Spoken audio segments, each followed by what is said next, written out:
I am Devin, and I'm ready. Okay. Hello, everyone, and welcome to the Sonic Movie Show, episode 200, the only show about Sonic news, movie news, and Sonic movie news, but enough about that. My name is Ethan, and with me here today is the ultimate life form himself, Devin. I made a promise, and I'm here to keep it. How many times has he said that? I feel like half the endings are him saying, I made a promise, you know? This is who I am. This is who I am. I am fair, Shadow, I like that he the says Hedgehog. that. I like that he says this is who I am, because that is the point of each of these endings. But folks at home, if you somehow just had your eyes closed and you clicked a link, or maybe, your assisted, visual aids are off or anything like that, and you just clicked play on something, you don't know what this is, welcome. This is the 200th episode of the Sonic Movie Show. A show, like I said, where we cover Sonic movie news stuff and video game movies. Movies based off video games. But we also are a middlingly big, I don't know if I want to call it that, Sonic podcast as well. We like to talk about Sonic stuff, at least new stuff, when they come out. And we try to play them. And we try to give timely thoughts on them.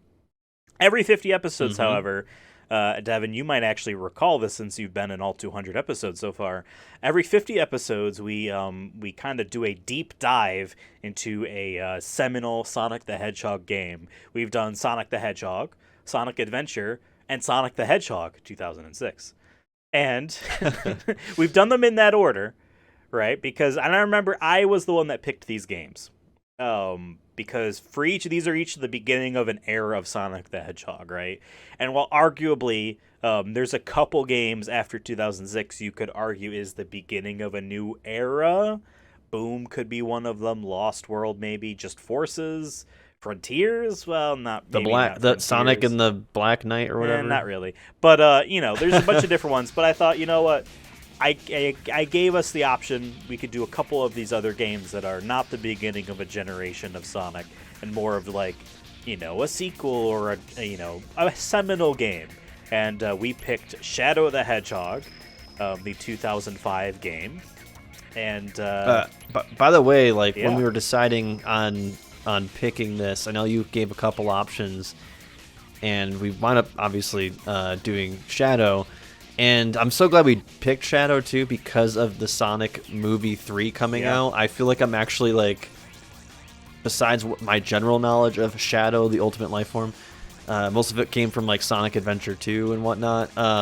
So, playing this, actually, I feel a little bit more knowledgeable, or maybe, I'm curious. And that'll be one of hopefully our discussion points in this episode at some point, which is, how much of this will maybe be in Sonic Movie 3, the Sonic Hedgehog 3, which Shadow will be probably the main villain in it, or at least one of the main villains in it. Yeah, absolutely. And, there's Sonic X Shadow Generations coming out before the movie as well. That's meant to kind of rope new fans in, saying, who the hell is Shadow? Because after Sonic 2006, Shadow has not been a playable character in a mainline Sonic game where he wasn't DLC like in Forces. He was kind of a shitty thing. So really, this game is the last real attempt at any story for Shadow the Hedgehog, because if you recall, 06, he was in the game, one of the three main playable characters, but his story was in the moment about that game's story, not tied to the other things like this one is. Spoiler alert. In the true ending of this game, Shadow's last thing is that he says is goodbye forever, Shadow the Hedgehog. And hey, like you said, people really didn't get to play him ever since outside of 06, but around this time. Most fans probably didn't get far enough to play as him. They probably played as Sonic, died a bunch, and said this game sucks. So, for a lot of fans, actually, it might be. This game is very interesting to me. I have a history with this game, very small. I rented it as a I like kid. how you say history at in the way of I do. It's like an ex. It's like an ex-girlfriend or something. We have a history. Here's the thing. It's been a couple years now. Honestly, yes. This game came out in 2005, November 15th in North America, 18th in Europe, and then December 15th in Japan. We got it first. Lucky us. Wow. Yeah. You and I were 10 years old when this game came out, Devin. 10 years. Now, I know for a lot of people, we are older than them. And for a lot of other people, we are younger than them. So we're in this weird middle ground of like, we're not the young fans, but like, we're also the young fans to, the older crowd that grew up with the Genesis. 10 years old when this game came out. And I remember renting it. I don't think around the time it came out, I might have been 11 or even 12. I didn't get a PS3 until 2008. So there was probably, maybe in '07 or something, I rented this game. And I remember finding it like embarrassing. Like the edginess was embarrassing. It was adorable. Now looking at it, I have different thoughts. But back then, I was like, this is a little embarrassing. But whatever. I liked Sonic games, so I'm gonna play it. Right. Was confused because I never finished Heroes back in the day. And so like going in, I'm like, he had amnesia in Heroes, and they're just doing it again? Did it happen? I'm confused. Whatever. I rented the game. I remember I did one complete playthrough and was confused because I didn't realize, like, you were supposed to keep replaying it. So I was like, wait, it just ended. It just ended, and he just talks to the bad guy after he beats them, and then that ends? When the credits roll, too, I mean, I feel like when you're younger like that, like... these kind of games that kind of like idea of like, wait, you can replay, like when you're a kid, when you replay a game, at least for me, like it was more so like I liked the game so much I just want to replay it again. I'll point to an example. Peter Jackson's King Kong, the video game.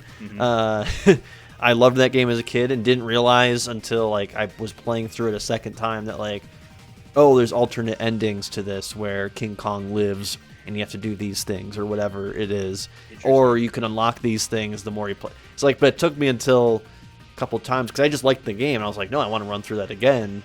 Oh wait, there's more. Like I think the only like I think this game suffers in that where it's telling you how it's telling you to repeat the game. I mean, it does have the visual up of the map, but like when you're 10 years old, that might be a tough, and there's people who, we were 10, right, but like people who could have been younger than that trying to play this game. This could have been someone's first Sonic game. They shouldn't have. It was rated E10. They were not allowed. I played GTA okay, well, 3 you know when what I was mean. 6, so but, yes, but you know what I mean? Like I think it's daunting. It's a daunting map. It's a daunting map. I think now looking at it, I like it a lot. There's a lot of ideas this game does that I really do like. Implementation is another story. But yeah, like to your point, Sonic Adventure 2, right? My first Sonic game has two linear stories to it, Hero and Dark. They're clearly labeled. I finished the Hero story. I know there's another one, even though credits roll. And then, oh my god, there's a final story after that, which is one super level. Cool. I boot up Heroes. 4 different teams, 4 different, stories. It's the same levels, in the same order, I'm pretty sure. It's just there's different aspects to each of them.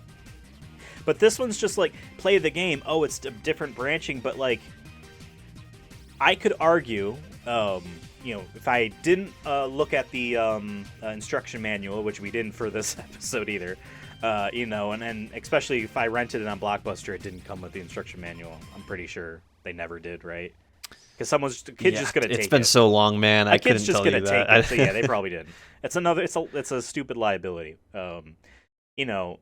Just booting up the game and just playing the game, unless I'm wrong, on like your first ever booting up from a fresh save, it doesn't tell you that there's branching levels.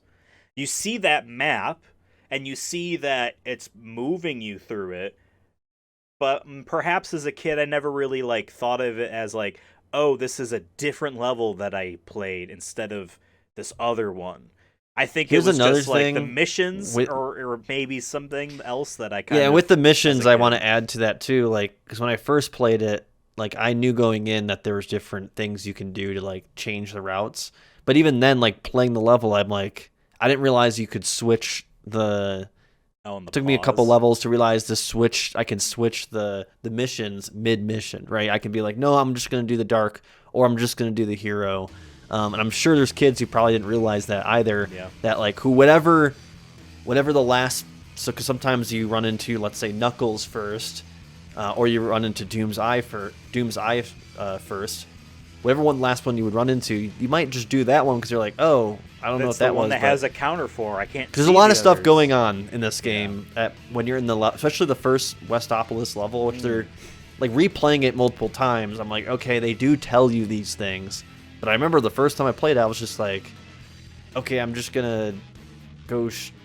Okay, the end of the level's here. I guess I should do that. Like it just did. Like I wasn't really like paying attention enough because there's so much stuff happening, and you're used to Sonic games where your goal is just to get to the end of the level. Yeah. You know what I mean? Especially 3D Sonic games like this. Like, yeah, there's different routes you can take, but this was a little bit more open because of the different missions they want you to do. But like when you're first jumping into the game, your logic is going to be, no, this is a Sonic game. I'm just playing as Shadow, so therefore I should get to the end of the level. Right. And plus, if you do just that, you can get to the ending within probably 2 hours, not even like dude, 30 minutes at most. If you know, going straight through the middle. We to also clarify too, or to add extra context. We went into this game for this episode knowing about the mission structure, thing, knowing that it affects your levels. And knowing that we wanted to play all the levels, you know what I mean, and get a variety of endings. So we went in with a plan. Like, regardless of if on your first playthrough you knew, okay, I want to do this way or this way. After repeats, you're like, I need to do this mission so I can get to this level I missed this other time. Like, we know going in. Right. First time through, if you're a kid or just, I guess, just regular person in 2005. You're just playing through and you're like, there is a counter of bad guys on the screen, and now there's a counter of good guys, and I don't know how many bad guys are left because I don't know. Maybe you do pause and you see the thing, but like, it is also a little weird pressing the A button on the GameCube. We played the GameCube version of the game. If you haven't bumped into Doom's Eye or Knuckles in your example there at the beginning, A doesn't allow you to select that mission, and you have to press start to... it's like, sometimes it's a little bit confusing. So maybe as a kid you might also not realize you could select them because you're just leaving the menu. I want to just say that again, too. I was going to say, I think you make a good point, too, with like the manual not... For us, we didn't have it or whatever. And I think, and I'm not saying this is a bad thing for the game because I know a lot of other video games who had this kind of similar replay ability to it where they're like, oh, you could redo the levels again or whatever. Is that a lot of that stuff was always in manuals, and some kids aren't going to read that or don't know how to read it. You know what I mean? In this day and age, there is an assumption that the video game tells you everything you need to know as you are playing it. Back in the day, even pre-2005, we're talking Sonic, 1991, like, there was an expectation that you read the manual. Oh, because, like, some people, and the Nintendo fans do this a lot, I'm speaking as a Nintendo fan, be like, oh, they don't introduce this power-up until this level, and so you don't know it's there in this level, and wow, you get this cool power, and then you're doing this in this Mario game. But that was in the manual. If you read it, you just knew about it. And this is ignoring, kid on the playground telling you, oh my god, Mario can turn invincible if he gets a star or something like that, So, like, but there is that expectation of the manual tells you how to play. And this was still in the very late era of manuals actually coming in with the game, in a game case at all, let alone being like a thick manual. The later PS3 360 era, it was a lot of very thin couple pages, end user license and it was agreement. Like the terms, I was gonna say terms of conditions. Usually it's like how to get online. Yeah, if it's a multiplayer game, it's like how to connect to the internet and do all that. Xbox Live. Okay, sure. So this game is confusing at the beginning, but I gotta say this is weird for me to say. This game is not nearly as bad as people put it out to be. People put this on the level of 2006. It is not. Nah. It is not dude. at all. Yes, this game has all the 3D Sonic jank, And yes, this is point A to my point 1 that I'm doing with my thumb here. That's what this means. I am very much used to that jank, and I excel at these games. I understand that is abnormality. Is that a word? Abnormality? Yeah. I understand that this is a not expectation other people have when they play the game. I'm very good at these types of Sonic games just from repeat playing them all. In preparation for this episode, I played through a little bit of Sonic Jam's 3D, a little hub area, and then Sonic Adventure, both Dreamcast and GameCube, and then Sonic Adventure 2, both Dreamcast and GameCube, and then just the Shadow Dark Team Dark of Sonic Heroes. So I did all that stuff to feel like the 3D gameplay stuff before this one. And so I'm very much used to the jank, obviously. This game feels a lot better to control than any previous one. It's looser. Areas are wide open, like lanes that you might be sprinting through. Lethal Highway, which is funny. Sonic Adventure 2 had Radical Highway. Now we have Lethal Highway because he's got a gun in this game. Right. he's got to shoot down an alien car. You have a lot. It's a slower paced game, but you still have that momentum of speed that it feels good. The ice skates that I like to point to, like Sonic Adventure and Sonic Adventure 2, which I always struggle with those games because we played Sonic Adventure 2 together a long time ago, and then we did Sonic Adventure, I guess 100 episodes ago or whatever the math is on that. Oh, yeah. And like there was always Sonic had almost the ice skate effect to him, where like because they're trying to capture that momentum of him going too fast that he has to slow down, but it really felt more like ice skates in like an NHL game or whatever, where you're like, oh, I'm stopping, no, I'm hovering, and I'm fell off the map or whatever, or I ran into this enemy, even though I saw him coming this time. It doesn't matter, I couldn't stop quick enough. This game, it feels a little bit more, still has that ice skate-ness to it, but it isn't as punishing, I guess, in the sense of maybe that's a credit to how the courses are made, their levels are made, or I feel like they did make some fine adjustments from Sonic Adventure 2 going into this.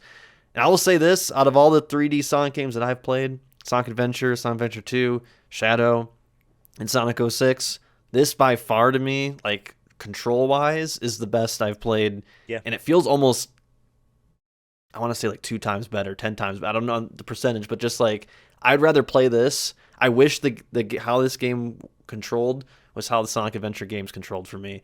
But I don't know if that's because of a level design thing, or I got better at it. It could be that too. But I just feel like this was the most polished in terms of the controls, because there's still some deaths I had through my playthrough where I fell off the map, or like I overcompensated or tried to adjust too quick or something like that. But it was so much less than Sonic Adventure 2 or Sonic Adventure 1, where like I knew a jump was coming, or I knew I needed to get to this rail or whatever, and I would just keep continuously messing it up. In this, I was like, if I made a mistake, I usually didn't let it happen again because I understood an element a little bit better. Yeah. But yeah, so to me, like, I don't think this game is really that bad. I was going in worried that I was like, oh, it's going to be not that fun. And I wound up having a lot of fun. My main issues I have with the game, we'll probably get into it a little bit later. Yeah. But out of the 3D Sonic games... not perfect, but... No, it's not. But out of the 3D Sonic games that I put, those 4 that I mentioned, I think I like this one the most. Yeah. To further on that, this game clearly is an evolution of Sonic Heroes. That game was looser and more, I don't want to say floaty. Let me put it this way. Sonic Adventure 2 specifically, all of the characters, all 6 of those characters, very heavy. There is a drop to them. You can still control it, and I mastered that because I played that millions of times as a kid. Sure, again, I'm abnormal. Heavy. Sonic Adventure 1 wasn't as heavy, but it also felt like they learned how to do it better, and that's what Sonic Adventure 2 was. But then Sonic Heroes learns a lot as well. That's where that triangle jump comes from, by the way, was Heroes. So no, you haven't played that game, where he like jumps from the wall to wall. I messed that one up a couple of times, but I realized it's harder it was like, in this game than it was in Heroes. I was overthinking it many times. When you just do it, it works. Like when you're stopped when you have and confidence, these games work. Yeah. That's the thing. Yeah. A lot of people struggle with the 3D Sonic games, the pre-2008 era, because they don't have the confidence to just go. And I understand you need to fail in order to gain, an understanding to get that confidence. But still, yes, Shadow's very, little is light. His animation rate jumps. He's got that elongatedness. It feels weird at first, but it works. And again, the level design, because they need to have enemies with some combat in it, are naturally wider, and therefore less places to fall off because they want you to stand and shoot people. There's that weird, if you hold down the R button, he locks himself like Ratchet and Clank going commando on PS2, where then he can side jump around and shoot. Oh, I never even hold down the saw that. I guess it's very useful when it's like, shoot down Eggman's balloon, and you're just like standing there, and I'm like, all right, boom, boom. I'm just sidestepping as. Okay. Yeah. And you could kind of make a first-person shooter if you pull the camera way in above his head, and then also hold down R. It kind of becomes. I mean, I was kind of like, because it does lock on when you shoot enemies. I was kind of just not as firing. often as I'd like, but yeah. So I got, maybe it's because I played a lot of like games like Counter-Strike that I'm just like, yeah, I know that like the distance I need to shoot this guy with my from my hip, that's how I kept playing the game. So that's funny that we kind of had those two different like approaches. To me, I'm just like, once I know something that works, I typically don't change from that. Yeah. And speaking about the gunplay, a very obvious comparison I just made it was Ratchet and Clank. There's also Jak and Daxter. These were platform games with guns in them. Obviously, Jak 1 didn't have guns, but all the Ratchets did. And I had played Ratchet and Clank 2 Going Commando after the PS5 one came out for the first time. And I was shocked how that PlayStation 2 game from 2003 feels like 85% as close to the current modern Ratchet and Clank's shooting feels like. It feels very close, shockingly. Basically, my point is they got it right away. They figured out by the second game, here's how we do it. Jak 2 and 3 never really felt that great. Certainly not as good as Ratchet 2 and Ratchet 3. By comparing those games to Shadow, the guns in this game suck. The gunplay in this game sucks ass. It's awful. It's straight up awful. But in the contextual, what am I trying to say here? Contextualizing it with, Sonic Heroes and then Adventure 2, that type of gameplay, making us stop and shoot a little bit makes that gameplay easier and better. And so, therefore, I don't blame it that much. It's very easy just to be running and just blasting guys straight ahead of you, or jumping and then blasting and then running forward. The game doesn't really make you stop and do every firefight. You can. I mean, there was levels where like I knew I just needed to get the end, and I just didn't fight nobody. Like I just would homing attack. Sometimes it was either just homing attack this one dude to open the bounce pad, so I can get up top or whatever it is. I'm thinking of. What level is it? There's a bunch like it. I think it was Glyphic Canyon has a lot of that where you have to kill the enemies, get to the bounce pad, jump up. And I remember doing that level in like 2.5 minutes because like I've done it. I did that so many times. And it's just like, all right, don't need to fight all 40 of these dudes that appear all at once. Because usually they put them there near one of the objectives for the dark mission or whatever it is. Like, oh, you need to destroy this this computer station or whatever it is. That's when they'll throw the enemies at you. Yeah, there is a couple enemies on your way there, but it usually isn't too bad. I want to point out in terms of weapons, by the way, it's kind of disappointing that like some of the unlockables, like the samurai blade, like look aesthetically sick. Like Shadow holding a samurai blade is edgy as hell, peak mid 2000s for me. It's like I mastered the sword energy I'm getting from him. But it's like it's not worth it to use any of the melee weapons in this game. No. Like maybe on the big bosses, but even then I'm like I usually had enough ammo or I could just go around them. Just blow them to smithereens as soon as you grab a gun. Especially Eggman's like big guy with the not the roulette wheel, but the other one. just kill that dude real quick. Yeah, I'm with you. The melee weapons suck. Well, it sucks because I wanted to use, like, I tried use them, and like it just felt more of a pain in the ass to do that than just being like, I'm just gonna grab the same submachine gun that is given to me in the very first level to just shoot dudes, or the alien equivalent of that, where it's just shooting them. There was the one rifle, I think, from the aliens that one was OP because you can get like 50 bullets pretty quickly on that bad boy, and you're just going brah, brah, brah, but it's just like it's over for all of them. Same thing with like the giant gun robots. You can get their Gatling guns. It's very funny to see Shadow do a jump with a weapon 5 times longer than his body, and it spins as if there's no weight to it at all. Yeah. I mean, the guns overall are fine. I feel like there's no balance to them because a single pistol bullet from his Deagle, which is the very first gun you could probably get on Westopolis, does as much damage as the SMG's single bullet or assault rifle's single bullet. I feel like the rockets do a little bit more, but most times enemies die in 1 hit or maybe 2. So it didn't really feel it was the rate of fire. Yeah. It was the rate of fire. It's like the damage is the same. You say per bullet. Like, ooh, 50 bullets in this gun? That's like, I could kill like 20 dudes easy with this and more, you know? Yeah. And it's useful, obviously, when it comes to those missions where you have to chase down a moving vehicle. There is Lethal Highways, alien craft thing. There's Airfleet's President Escape Pod. And then there's Eggman's hot air balloon thing in Iron Jungle. I like the concept of these missions. In execution, they're not that great because you could just fail when they leave, which I get. Like, I don't know what I would do, and I guess yes, but it's very useful where it's like, oh my god, how many times do I have to shoot this thing? I'm glad I'm killing dudes on my team just so I can get their gun, so I can shoot this thing. And then like the unlockable. So here's the thing. I got a couple interview quotes here from the director of the game, Takashi Iizuka. He is the current guy in charge of the Sonic brand. He's been in the game since Sonic 3. Producer of this was Yuji Naka, by the way. Yuji Naka, this is his last mainline Sonic gaming credit. The last Sonic game he was credited in was Sonic Riders, which is after this. That's a racing game on hoverboards.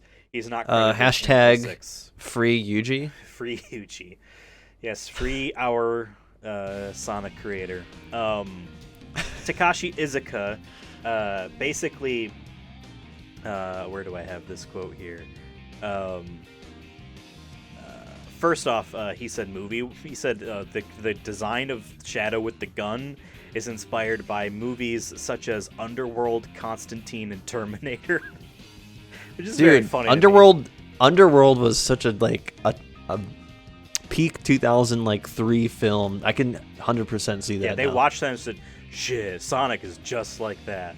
But basically, he claimed there were over 30 weapons, gadgets, and powers. I mean, there's quite a bit. I'll give him credit for like at least having. There's a lot of stuff. It's just like, why should I? You got to give a reason to like want to use those outside of. There's got to be like a certain boss fight that only can be killed with like this type of gun. And I know there's been games that have done that around this era. So like, I don't want to say it was a lack of we don't know. It was just a lack of direction, I think. In that regard. So here's the thing. Yuji Naka once said in an interview about a bunch of things at once, but about this game. They were asking like, "Oh, if you're ever gonna make a game where it's just Sonic again?" Because there's a lot of characters in all these games. Like, with the idea of a game just about Sonic, and he said like, "Well, in today's media landscape, not his words exactly, it's all about more. The questions are always how many characters, how many stages, how many weapons, how many this, how many that, because more equals better." And actually, and I read it in an interview where someone asked, "How many playable characters are in this game?" And Iizuka basically, it's just about Shadow the Hedgehog. He's got a lot of cool stuff. There are some good interviews and bad interviews. Interviews where it's just like, what PR thing should I ask you so that you can give me a spiel? And then there's like Patrick Klepet at 1UP, who's basically asking, Yeah, but why did you give him guns? And do you think that you're losing your younger audience by giving him guns? Right. Anyway, Izuka really wanted to stress how interactive the environments are. You know, you can break a bunch of stuff, sure, but then, like, yeah, you can break this signpost and then use it as a weapon, and here's a bus, you can flip it over. I did like that once, and I was like, okay, this is weird. When did Shadow get this strong? It wasn't. I think I did it only a couple times when, like, I feel like there was a lot of enemies swarming you, like where it felt very set piecey in that regard, where it's like, no, we want you to use this. Like at the very beginning, they show you how to do it, and they purposely have the two aliens behind it or whatever, and you flip it over there, and it's just like, or I could just go around them, or I can just shoot them. Yeah. Yeah. Yeah. And, you know, as you said, like, it's oftentimes, you know, just you just skip everyone and just go, and I found that more fun. This is the weird thing about it.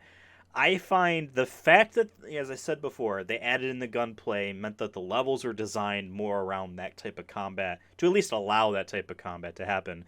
And because of that, the game felt more fun to just run through, because it's like, yeah, I'm just running past all you assholes, you know, I'm out of here.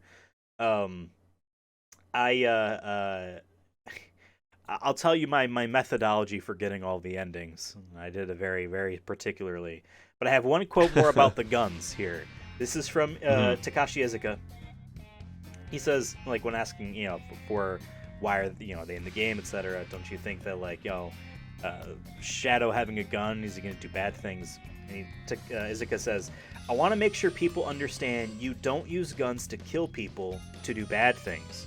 You can use weapons to do good things. That's what I wanted to communicate. Obviously, that's going through a translator. Because, yeah, he's like, well, you can use the guns for good. Like, oftentimes, I'm shooting homies by accident, but sure. Yeah, because they're just locking on. I'm trying to shoot the alien, and then the soldier gets, the gun soldier gets bopped in the back of the head. But to be fair, they don't die. They show them kind of like... you know, reaching out for help, and they're like, "Oh, spare me." Yeah. How did you? So they don't die. About, the missions where you have to hunt down all of one enemy type. I mean, in a way, I think in the beginning I preferred it because I feel like I'd rather know where. Like I'm probably gonna go through the level. I'll just take my time and kill them, and usually that's fine. But when it got, I think there was one on. And if we get through the levels here, I can dive into it more. There was one on Lost Impact.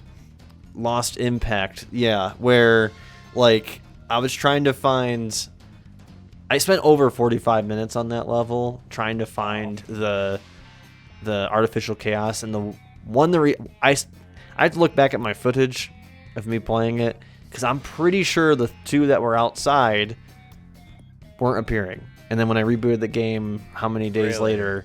I've heard that glitch happens with some enemies where they just don't spawn in or something weird happens. Yeah, then there was one behind on one of the rail parts where you're hitting I got lucky and I saw him. Yeah, he was behind like a pillar a little bit. And like I went through that multiple times, and it wasn't until I read a guide, they're like, nope, there should be one here. And I'm like, okay. Maria does go back. Maria does say, oh, they could be hiding in the shadows. I'm like, but I can see everything. And I just happened to catch a corner of the blue. I got lucky. I spent not as long, but equally long. There's a problem with like that level, and then there is like another level called the Doom, which is the same type. It's basically the same layout ideas. Some of the levels in this game are puzzle piece versions of another level, or vice versa. You know what I mean? Which is fine because that's, you know, as far as Sonic. Anything on the goes. I did not like. Are hard because like they're maze-like. And then when you die, you go back to the last new checkpoint that you touched. Not the last one you used, not when you warped, the last new one. So, like, I died on Lost Impact, and I know where the last one is. I'm going to go there. Wait, why am I missing 3 now? Oh my god, where were they? I have to go and find them again. You know, that's... I think Maria in the Doom level even makes, like, a comment about... Oh, I get lost here too sometimes. Like, I don't like that shit. That's like a huge pet peeve of me in like games or whatever, where like they acknowledge it's bad. yeah, they acknowledge it's bad, or they're not trying to. They're trying to like almost. It feels like they're kind of covering it up. Be like, no, this was intentful. It's like, okay, doesn't mean it's good. Like, I agree, it was amazing. I had a map pulled up on my Really? phone, so I can make sure I knew where to go, where all the routes were. Because one time I missed a room, and that was where Fair. one of the gun soldiers I didn't get was. Here's the thing. So I was like, we're both capital G gamers. You've been playing video games a long time. I've been playing video games a long time. I know for me personally, I'm very good at memorizing a level layout as I'm playing through it for the very first time. I'm good at backtracking and making sure there is nothing missed. I'm really good at it. I had trouble with the arc stuff. it was. I had It's trouble. because so many of the panels are the same, So it's easy to be like, well, this door, because like some of them it's copy pasted too. Of like there'll be like 3 generator looking things, and it's like, I swear to God, I just saw this. And especially if you're running through this game a couple times, the Doom and then like maps like Lost Impact start to blur together. Yeah, in my head. It's the same. At one point, I thought they were the same level. Then I realized, no, they're not. And like those levels also have lots of dead ends. Some of those dead ends are slow elevator rides, where I'm like, Or you have wait, to was I climb the supposed pole. to go that way? I Climb the found pole. just jumping, jump was a little bit faster than climbing up the pole. But, Every time I did it, I fell off, and I was Really? like, whatever, I'll just take the slow climb up, Hey, whatever game. whatever helps the sanity. Yeah, very, very difficult. And here's the thing. I only discovered this, and I'm not sure if any of the other levels also do this, but Black Comet, which is the last level I played besides Last Way, which is the real story. We can talk about that later. Black Comet's dark mission from Doom Man there. Doom guy says to kill, I think it's like 50 gun dudes, right? There are more than that number. I think And I read it's that the only somewhere. time I Yeah. saw that like that. Because like Westopolis, it's the exact number you need. Lost Impact, this is the exact number. You know what I mean? All the ones I did, I felt like I found the last guy. But that one, I know for a fact there were more, because when I killed the last one, I saw more in the distance. I'm like, wow, am I crazy? Were they all like this? Or did they realize, hey, this level's a bit too linear, that we can't really have you, even with the warping backtrack, so just have extras, maybe? I think that's what they should have done Thankful. for the other ones. It should have been an we over all- amount, once we because just I shouldn't have to decimate run their through the army- level. Yeah. Like I said, over 45 minutes on Lost Impact, because I was like, I went through I literally teleported at the beginning, went backwards to my spawn point. I'm like, did I miss one in the spawn for some reason before I knew the objective or something? Nothing there. I literally went through everything. I went through And all it's those like- rails, those turret sections, backwards, because I'm like, maybe there's another guy hiding behind a pillar I didn't see. Right. And I'm just wasting time that way. Here's what I would have done for this game. I understand, whatever, hindsight's 20 fucking million. I would have not allowed the player to warp backwards, and instead made it so that there is a default mission in all of them, which is, for the most part, is true. There's get to the end goal as a default mission. And have an abundant amount of enemies, so that, like, yes, there are better missions, and then there's the default, right? There's the 2 ones that take a lot of skill, but like, you're not gonna be like, oh, start over because you didn't do it. No, you just go to the regular mission. Then it becomes like, oh, are you able to do a full, hero run? Are you able to do a full dark run? And then it feels more like I'm just playing through a level instead of like Donkey Kong 64 collectathon, except the things you're collecting are aliens or humans you're killing, That being said, not every mission is like that. There are plenty of missions that's just like, I'm Charmy the Bee and I need 5, floppy disks.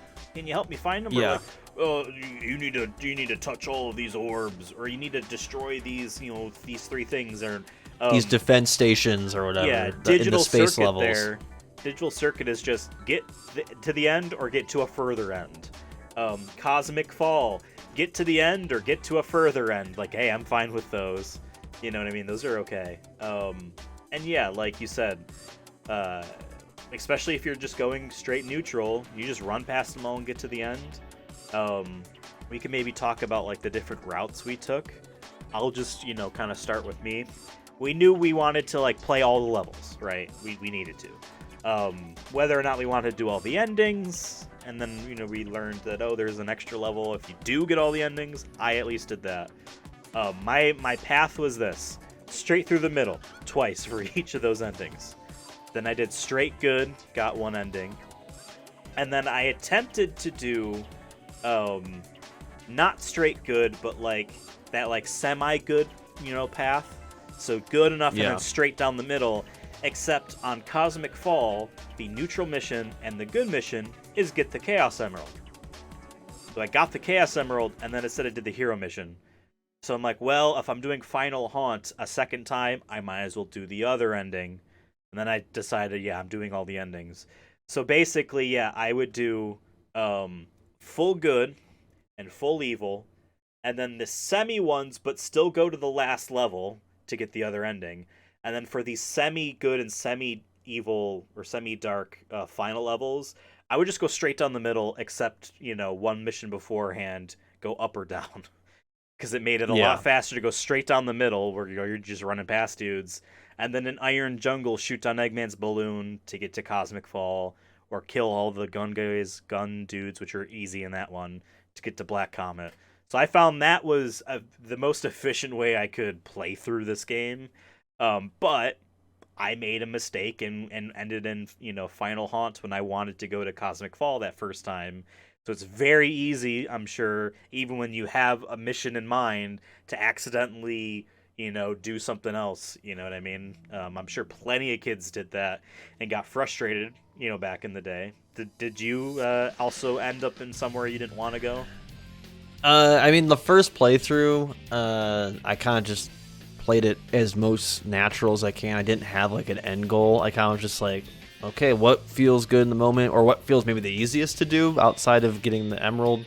Like I was just kind of playing it my first run through. So I think the first, like, so I did Westopolis normal. I hit the emerald because I got that like dialogue from one of them saying like, oh, don't touch that until you've done the thing. I'm like, oh fuck, I already hit it. So it was like, whatever. I'm like, I'm gonna have to play that level again anyways. So I did that, and then I think I went because I went straight. So I think that was, I gotta look at the map again. But Westopolis went to Glyphic Canyon if you went straight. Yeah, Glyphic Canyon. Then I would wind up just doing good the rest of the way. Okay. For the most part. So I just did that, and I was like, cool. That makes sense. And then when I replayed it, I tried to then have like more of a strategy. I'm like, okay, I'm gonna do all evil. So I just did all evil after that, and I had a lot of fun doing the all evil run because I get to be the bad guy. And then basically that. Then I did the semis after that. So I kind of similar to you, but except for like my first run, I basically kept that straight run for the end because I was in my head I was like, man, if I don't like this game, I'd rather keep the easiest run possible at the end so I can just breeze right through it. So that's what I did, and actually, since I did Westopolis so many times, I was like, okay, every time I started doing it to get through the neutral one, I would see how fast I can do. I was kind of doing a speed run, so that was fun to kind of like give myself a speed run. So I don't know, maybe that's a stream idea we do one day, is we both do a shadow speed run, just like a race against each other. Yeah, just for fun, just to see, just to do the neutrals, right? Just to get to the just to see how quick we can do it collectively. Because I was like doing it under 2:30 at one point. I think it was my record on Westopolis going straight. Because I was just like, okay, jumping past this, gotta wait for this blast. Okay, get around there. Don't pick up any of the guns. Just keep running. Just like, So for me, that was kind of how I played it. I didn't really have like a goal until after my first or second playthrough, where it was like, okay, I'm gonna do that, and then I had like a weird semi-evil, then I had to go down one, go back up, and that was like my last route outside of the neutral one.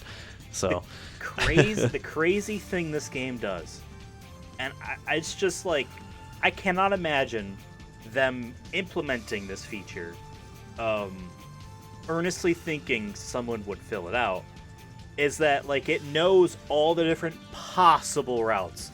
it's like 320 something. Because if you do full good, including the good ending, that's the last one on the list. And they all have these like melancholic names, like a hero's missive, or an android army, or it's just stupid shit. Because they have the name 300 stories, essentially, is what they consider this. I just find that. But I don't hilarious. think the cutscenes. But the thing with that is the cutscenes don't change, so there really is no reason to do it outside of the. Besides, I also how you think personally they should have. feel. They should have done a final level, like they should have showed it instead of. I get like the other games didn't like kind of hit it and was like a surprise, but I feel like a game like this where like the goal is replayability, be like you need to do all these so you unlock this. So you in my opinion, real story, you should have done. I think once you filled out the board in general, that should have unlocked it. I think having to just get the different endings could be a little bit. Because I don't obnoxious, think I would have wanted to, as a kid. I don't think I would have wanted to. I feel like I would have just been like, "They're the levels I like, so I'm just gonna play this run." Also, like, we'll talk about like the story stuff, but when you talk about cutscenes, I love this idea in theory, and I want them to do this again in a Sonic game. I understand like what we really want is like an open zone type of thing again, But if they were to go back to like level structure, straight up, it would be cool if there were different missions. And it doesn't have to be killing dudes, or it doesn't have to be Shadow the Hedgehog too. But the idea of like, oh, there are different routes in the level, so to speak. And this game actually did feel like it had different routes in the levels themselves, different ways to go about it, because it was kind of designed, one way is more of this guy, one way is more of that guy within the levels. Well, some of them are objectives too. You could only do the objectives if you go that way, which I figured out in like Black Comet. I think is one where like you had to go through a certain route that he tells you, and if you don't have it selected, you're gonna miss it, and you might go down the wrong route, and then you have to go back and do it, which kind of was annoying sometimes. Yeah, for sure. I would want them to do a sequel to this. However, they didn't do a good enough job puzzle piecing a story together. Like, I understand, budgets when it comes to cutscene direction, I'm sure is significant. I'm sure that spent a lot of time doing just the cutscenes and trying to make the story make sense. I get it. But, like, even if you were to go straight good, straight evil, or straight neutral, it still feels disconnected. It's like, why was I warped here? Who warped me here? How did I get here? I just told this guy essentially to fuck off. Why is he hanging out with me again 2 levels later if, like, I didn't deviate? You know what I mean? Or you help... One of the missions, you help Eggman, but then... You fight him the again. ending is... Anyway. You fight him again. I know there's a couple levels where you always fight the black dog or whatever it is, the big alien... Black Bull. Yeah. Black Bull. You fight him no matter what, and it's just like... Yeah, it feels just... It's tied to the level and not, like, your mission. Your story, your mission. It's very strange, and again, just like, it's hard to think about one of your playthroughs, right? Does that really feel like it was a satisfying journey Shadow went on? No. It felt like a bunch of puzzle pieces that he was sent through, and then he says, "This is who I am," at the end. And he has all the Chaos Emeralds, and he either karate chops Eggman or walks away or whatever he does. I watched like all the endings back to back on YouTube. Shout out to what's the guy's name? Hold on, let me get it just a bit because he uploaded it in. I think he was the first one to do it. Come on, YouTube, just let me. I can't click the link. Where is it? Sorry. Oh my God, now I'm stalling. Jesus, Penguin TM. Because Microsoft Edge is like, do you want to update? It's like, no, I want to watch the YouTube video. Microsoft Edge? What are you doing? I know. But he put them all in order or whatever. But I watched them, because I remember there was a couple where I'm like, this feels exactly the same, just missing, it's like, just worded Omega. a little bit differently. And it actually is some words that are different, but like, I don't think I would have picked up on that, just me playing it straight. Like, I think you'd have to do it all in one sitting to remember most of these, because, it's just, it's either him saying, I'm stronger than the original Shadow, kills Eggman. The other one is, I'm going to lead the Android Empire, kills Eggman. It's like, just... I'm either the best feels like or semantics I'm at even that the more point. best. Yeah. Yeah. Yeah, there's a lot of, like, we have pulled off of a Sonic wiki here, a level map thing, and they have ending summaries for each of these, and it's like, for the final level, for Gun Fortress, right, which is stage 6 if you did pure evil, or at least that is all the way up there. And I remember playing this, like, when I was, did the good or the bad ending, it didn't feel like anything was different. It's like, yeah, if you fought Sonic at the end of that level, you destroy the world. But if you do the good ending and you fight Black Doom, then you take over the world as Shadow. I just felt like it was just still bad regardless. Like there's, and like the main issue to me is that none of them happened, because Stage 7, The Last Way, my impression is that whatever Shadow did to get these Chaos Emeralds was kind of just bumbling around until he got them, because he both doesn't act like he is serving Black Doom, is surprised that Black Doom wants to do the things that he straight up said he was going to do at the very beginning of the game. Right. Also clearly friendly with all the hero characters, so he didn't like fight them, steal from them, even Eggman. You know what I mean? Which I feel like is inevitable. It just felt like whatever that story was, we didn't get to play. You know what I mean? And they're all just there, and then they get paralyzed. They would have fallen over. That's not how paralysis works, but still. It's just... This is weird for me to say. I find all of those different non-canon endings very abrupt and anticlimactic, especially as a kid when I didn't realize that wasn't how the game actually ends. In addition to that, somehow this Stage 7 Last Way story feels tacked on. It doesn't feel like it actually is, you know what I mean? It feels like we don't want the idea that someone could walk away from this game thinking that Shadow's a bad person or that the world's destroyed.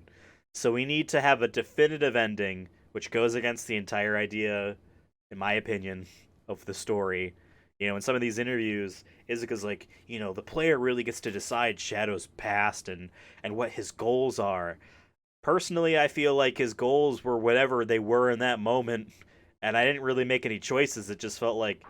No, there is a definitive ending. He isn't an android. I thought that was kind of interesting as a concept. Like, when I did that one playthrough, I'm like... Yeah. Because I get, like, there's different endings, and I'm like... Okay, this could be interesting. Like, yeah, but this isn't the original Shadow. That's kind of cool. Like, what does that mean? And then it's just like, it's abrupt, and that's it. And then you're playing the other ones, and it's like, no, you're actually are Black Dooms. So I get like what they're trying to do, but like I think they needed to, if they're going to do a definitive ending, I don't know. I just feel like they played it so safe at the end of the day. It's just like, yep, he saves the world, and I don't know. I go back and forth if I like it or. I mean, I don't play the games for the stories either. Let's be real. Like I don't. I know, shocking. Like Sonic Frontiers, our favorite Sonic game. Like the story was fine. Like I didn't care. I liked it because the gameplay for once wasn't. It felt the most polished. Yeah, it wasn't ass. It felt like the most polished Sonic game I've played ever. And it was just different, right? So for me, like, I don't care too much about the story, but, like, I just had fun watching the endings, I guess. Like, some of them I was like, oh, this is goofy as hell, or whatever, man. Like, sure. But yeah, having a definitive ending when it's a choose-your-own-adventure kind of feels misleading, for sure. It feels like, no, actually, he is like an experiment. He is an experiment. He, actually is a good person, and he saved the world. Like, cool. I wish he just did that. I wish that was just the ending of the game from the beginning instead of alternate endings at that point. Then, and just have different levels. I don't know. This is the crazy thing to me. If you do a full evil, full dark playthrough, right? Westopolis to Digital Circuit to Cryptic Castle to Central City, which is my least favorite level with the bombs. I hate that level because I missed the first two big bombs. I'm like, that doesn't make any sense, whatever. Then the Ark, and then Gun Fortress, the last level. The beginning of Gun Fortress, he doesn't know anything about his past, right? He doesn't know anything about Gerald or the Maria or anything like that. Because, the Doom is semi-dark. That's where he actually gets a flashback and all that. randomly, it feels like, if that was your first playthrough, the beginning of Gun Fortress Stage 6 there, Gerald Robotnik's memory floats in his head, reminding him he's there to serve justice for humankind. And then all of a sudden, like, that's their, like, yeah, if you wanted to do the good ending, here's why he would even think to do that. It just feels out of the blue. Puzzle piece to hell in ways that don't really work. And yeah, to your point, I would have, I guess, either preferred them to just have these, random different endings and then, just stick to that, or just have one real story that we actually know the entirety of and play through it. I actually did. Then you could have added all those levels. You could have just added it and made it just really long. I'd rather have done that. Have it be a 23 straight level, Yeah. Yeah. And then this is the ending. And then maybe you have more time for cutscenes or dial. Maybe there's an optional missions. It's just the characters telling you stuff. Yeah. I don't know. And granted, we're just talking about the story. Gameplay wise, I really do like the idea of the different levels. This does give it a lot of replayability. And because the levels themselves really do feel like they have different routes, it doesn't necessarily feel like, oh, if I'm better at the game and better at the level, I can do the better routes. Like classic Sonic games, maintaining the high road takes usually more skill, right? So you might not be able to do that. But at least in this one, you really do feel like you're choosing to, go a certain way.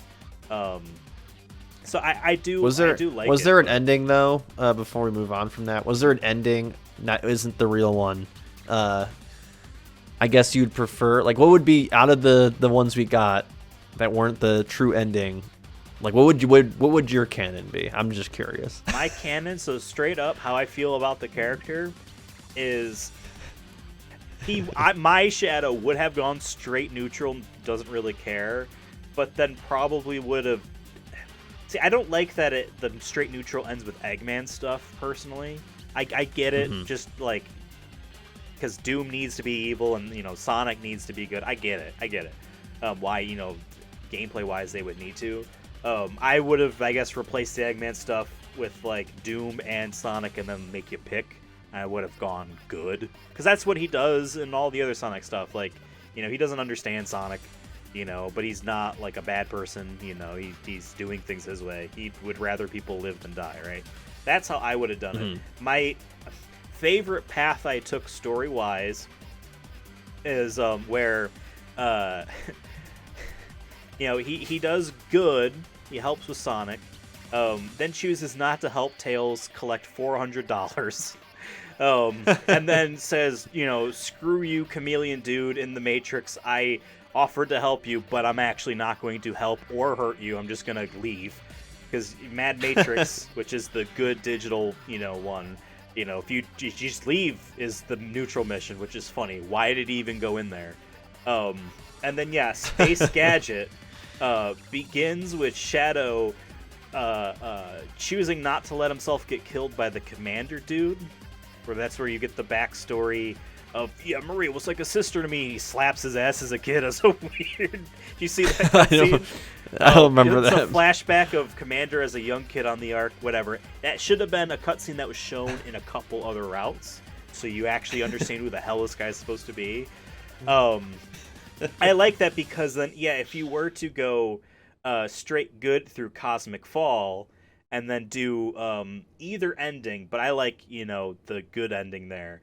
Shadow's like, I'm an awful monster, and I've caused so much pain. And I like to imagine afterwards he kills himself. He just leaves. That's just it. He defeats Black Doom and leaves. That's the one where he's like, I'm a research experiment gone wrong. I've caused too much destruction. Yeah. And then whatever the Croc's name is again, I'm sorry. He's like, but it doesn't have to be that, and it just cuts. It's just like, yeah. What like, you leave me more on a cliffhanger than any of the other ones, and I like that because it just sounds like he's moody as fuck and just straight depression. Yeah. Because I also do like he killed a bunch of innocent people, but he also doesn't really want to care. What was your I also favorite? like the one. I think that one was my favorite. The one where like I'm depressed or whatever. But I did also like the one too where Sonic says, "Man, I didn't think you had it in ya," and then he's like, "The power makes me the ultimate life form." And then he just laughs. I'm like, that's so. So then what? Like, I'm just like, but the other one too is like, he basically says, I'm just gonna rule the universe. I'm like, that's pretty sick though. Like he's like, he's basically replacing Black Doom to be the. Yeah. That's if you go full bad, but then do the good ending. I also like if you go full good, but do the bad ending. Basically, you're on board helping Sonic the whole way. Yeah, we're gonna stop him. We're gonna stop him. Why are you fighting me, Shadow? I want to be the ultimate hedgehog. I like that. It's like, yeah, but fuck you in particular. I don't actually care what's going on here. This is just between you and me, pal. So as we talked, I feel like we talked enough about the story. I will just say for Last Way, the story is whatever. I find it funny that Black Doom is like, hey, all my little children here, these little glob monsters are going to eat you because you're paralyzed. Shadow then steps on the one that was going to eat him, and then he leaves. So, I guess screw you guys. And then later, during the boss fight, like that Eggman says, he's just able. He's just able to not be paralyzed. He's just built different. He's just too good. He's just built different. I do kind of wish we did this game before Sonic 06, if only so that we can call 06 even lazier than we initially thought. Because the final boss in that game is the final boss in this game. It's just flying around a guy in space shooting lasers at him as Super Shadow. Not saying this game's copied. I will say Super Shadow copied this. They should have just give him a different color besides yellow because it just looks like Sonic. Yeah, well, the ending of Sonic Make him Adventure red 2, they or both purple. go super. Silver is also yellow as well. I get it. But, yeah. Let's talk about levels, I guess, if you want. Do you want to just go through them? We'll go them in order, like straight, then down, down, down, down, just top down. I guess. Yeah. So we have left a to map right, top open down. here. We'll do stage 1, which is Westopolis. Then stage 2 will go down. Then stage 3 down. Yeah. We talked about some of these, but I think just like maybe we can just say like, did we like this level? Things we liked, didn't like.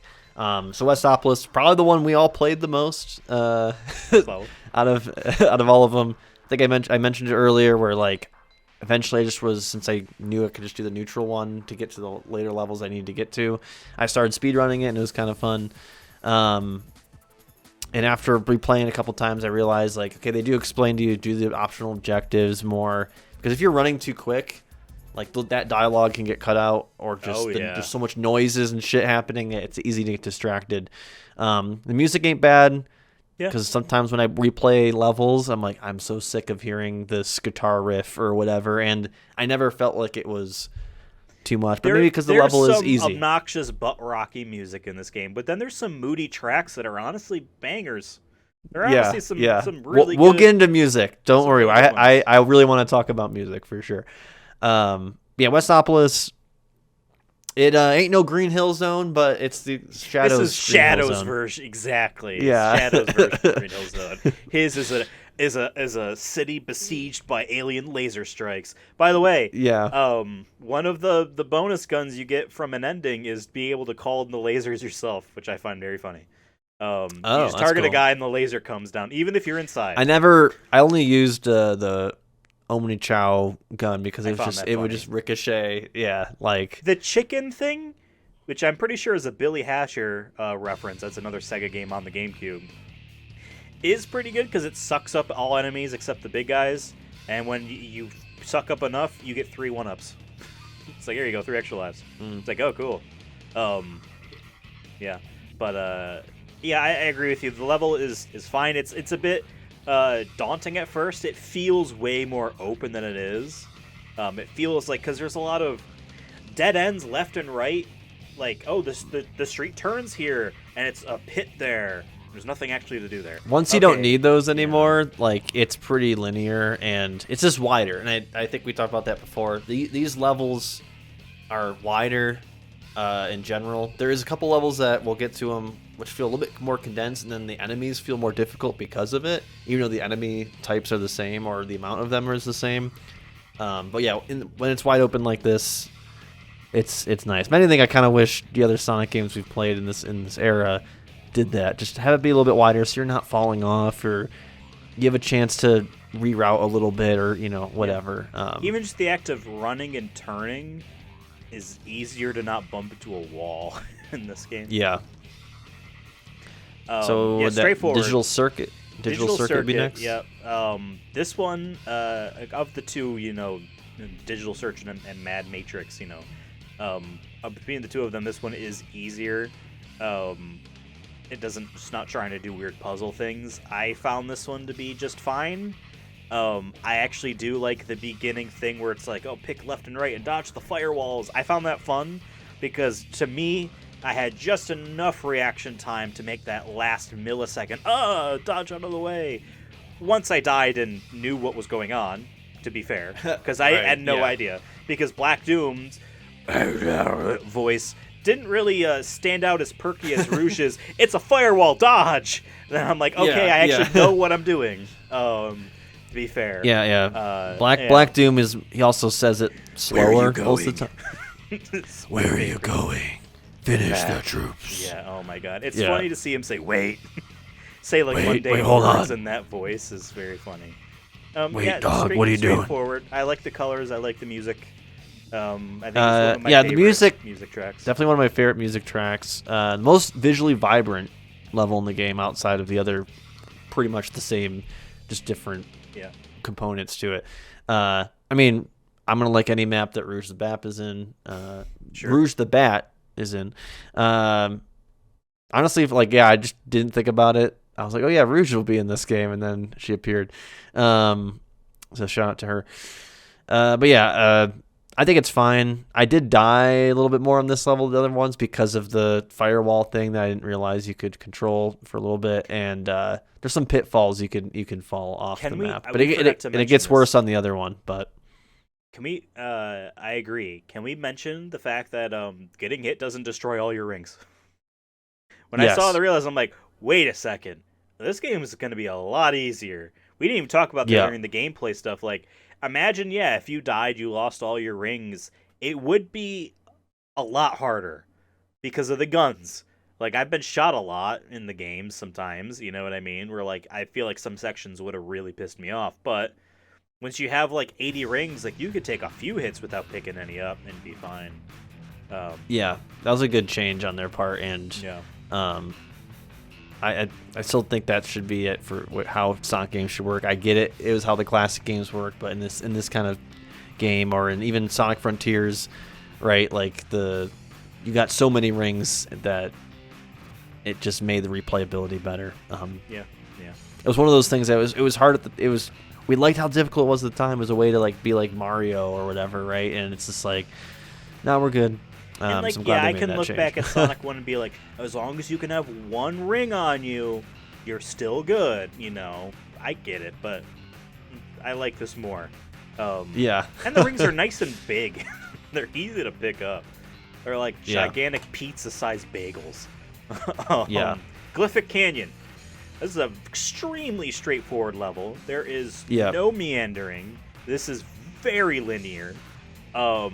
I have only ever done the normal mission on it, but even then, I can tell you right now, defeat all the black creatures, aka the aliens, or just touch the 5 orbs, which I saw them all, even on the first run through. Very basic level. Knuckles is here, as one would expect him to be in the game. Because because I did do, I think I did the. I think I did turn off the thing. I forgot what the exact objective was, but it was I think I did the good mission on it, and so a lot of the enemies, the enemies would be there, and so it did take a little bit more time to that, but even then it was still straightforward.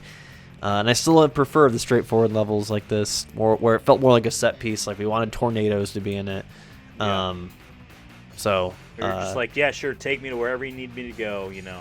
Classic 3D Sonic thing of you bounce on a spring, and there's just a spring on this canyon wall at this spot, and you bounce off.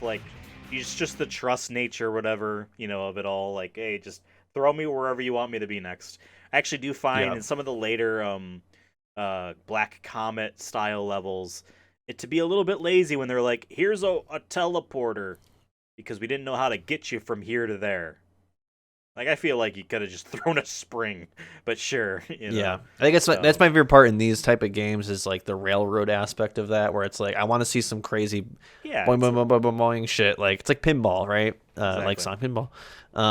Exactly. But yeah, I think this is a decent level, one of the better ones for sure.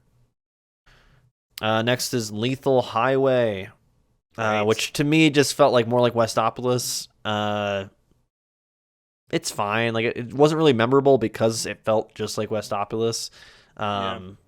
It's a chase level. Like we mentioned, if you do the good, which like was actually a little bit hard because it's possible to just be too fast and run past it too easily. And like there are times where I'm like, do I need to wait for it to catch up? And yes, there was the chase levels in 06 too that sucked. I'm not a fan of them because of like you said, you can be too fast or you don't know what you're supposed to do sometimes when in the critical moment where you have 10 seconds to destroy the train or whatever the tank in Sonic 06 was. This one's a little bit simpler, but yeah, I agree. Where it's like I feel like if you're gonna do that, they should do it how they did on. I forget what level it was, where you just got to race Sonic, aka just get under 5 minutes. Yeah. Like I feel like that's how it should be, where it's like a timed thing, like you just have to get to the end of the level by this time, rather than like you have to hit this specific rocket or whatever equivalent, get a gun, and shoot them in this specific area. If you miss it, I feel like there's only one way to go about it, even if that might not be true. But good and bad. Good idea, poor execution, but it's fine. Stage 3's first evil level here is Cryptic Castle. I think it's crazy Eggman owns this Halloween place. Feels out of character, but still. I mean, I would if I was like, man, and I had that kind of ring money or whatever it is. Like, but I'm making Halloween Town. Guy, he likes the carnival aspect. Why not both? Carnival. He should have done both. Carnival, Halloween Carnival. Fair. Yeah. Pumpkin Hill though. This is what this level is. Straight up. And I forget what it's called, but Sonic Heroes also has a Pumpkin Hill type of spooky later level as well. Unique gameplay mechanic here, never used again. Fire is used to light things.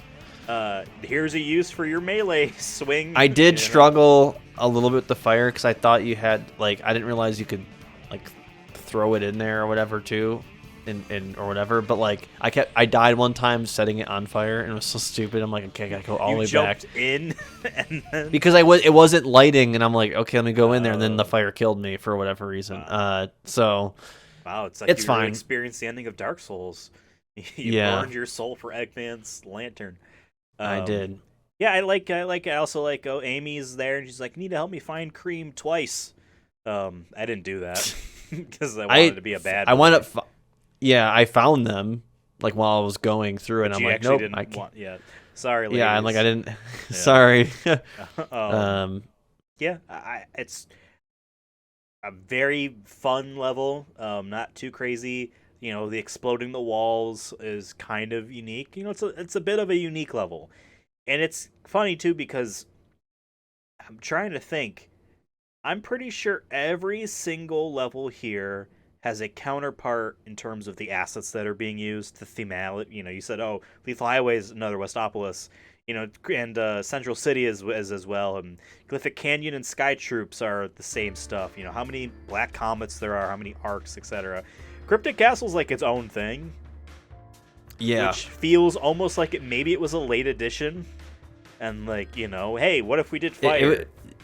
I think that's almost makes it memorable to me too. I mean, I did struggle with this level when it came to having to reroute to go find the fire at the top that I couldn't get. There's one part where you had to go up, get a certain bounce pad to get up there, but you could walk up the rail backwards, and that's what I did to get up there. And I remember I died or whatever, and it was kind of frustrating. But and I did struggle with the flying creature, the black something. I found those to be okay, but I realized I was holding the buttons down.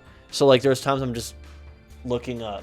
I feel like an old man playing this game. I'm just looking up, and I'm like, where am I going? I was like, I don't know why I struggled. So it doesn't help that I was using an Xbox controller. So when they're saying use this button, I'm like, you're playing on a Nintendo GameCube. It's true. With an Xbox controller. Yeah. But no, it's just like, but to me I love Halloween, so like this is my favorite level just on the visual components alone. But it's fine. Yeah. It's memorable at the very least. Prison Island. I find this so funny, and here's why. It's a straightforward level. It's based off of Sonic Adventure 2's Prison Island, where Sonic is imprisoned and then Tails breaks him out, and then where the island's gonna blow up, all that stuff. There's a lot of levels that take place there. This is supposed to be that place. I guess it didn't really blow up after all. I find this was a very fun level to me. Even I've played this level 6 times. I played straight through. Up to Iron Jungle 6 times. Well, Westopolis I played a lot more than 6 times, but 8 times I guess, probably more. And only on the very last 2 did I realize there are alternate sewer paths to take, because there are some jump pads that I didn't realize were jump pads on the hoverboard stuff. I'm like, I do like this, but what I find so funny, this and Sky Troops, the middle level after that, are the 2 levels where if we were to go straight neutral, you could choose to finally decide good or evil, to be able to get to the end, like the pure evil or pure good. And I like that. My headcanon here, the thing that makes Shadow go pure good, where he would eventually get to Lost Impact, where he has like good Maria memories, you know what I mean? Like that's critical. Right. The thing that makes him choose that is Charmy the fucking bee. Being like, wow, a giant worm. Like, yeah. Find that was a great funny. Quote. Yeah, I like that was a great quote. Yeah, that voice actor we should look up. She did I'm imagining it's a woman. Whatever they did a really good job. I hate that character, but their lines in this level is great. It's really good. Like it's gonna be a bumpy ride. I don't know. Don't fall off. Like I love it. But just thinking about Shadow being moody, being like, fuck these aliens and fuck these innocent civilians. I don't care. I'm getting the Chaos Emeralds. Fine, Charmy, I'll help you find some floppy disks. Actually, I'm a hero now. I like that. Just that concept. And that's what this game, to the point of the puzzle piece story, it does allow you to be able to tell that stupid story to yourself of like, yes, in my headcanon, Charmy the Bee is the reason why Shadow didn't destroy the planet. You know what I mean? It's very funny. That's a big worm. I just kidding. What's funny too is that line almost always cuts off the previous line about something about like jail cells or something. Like, whoa. It's so good.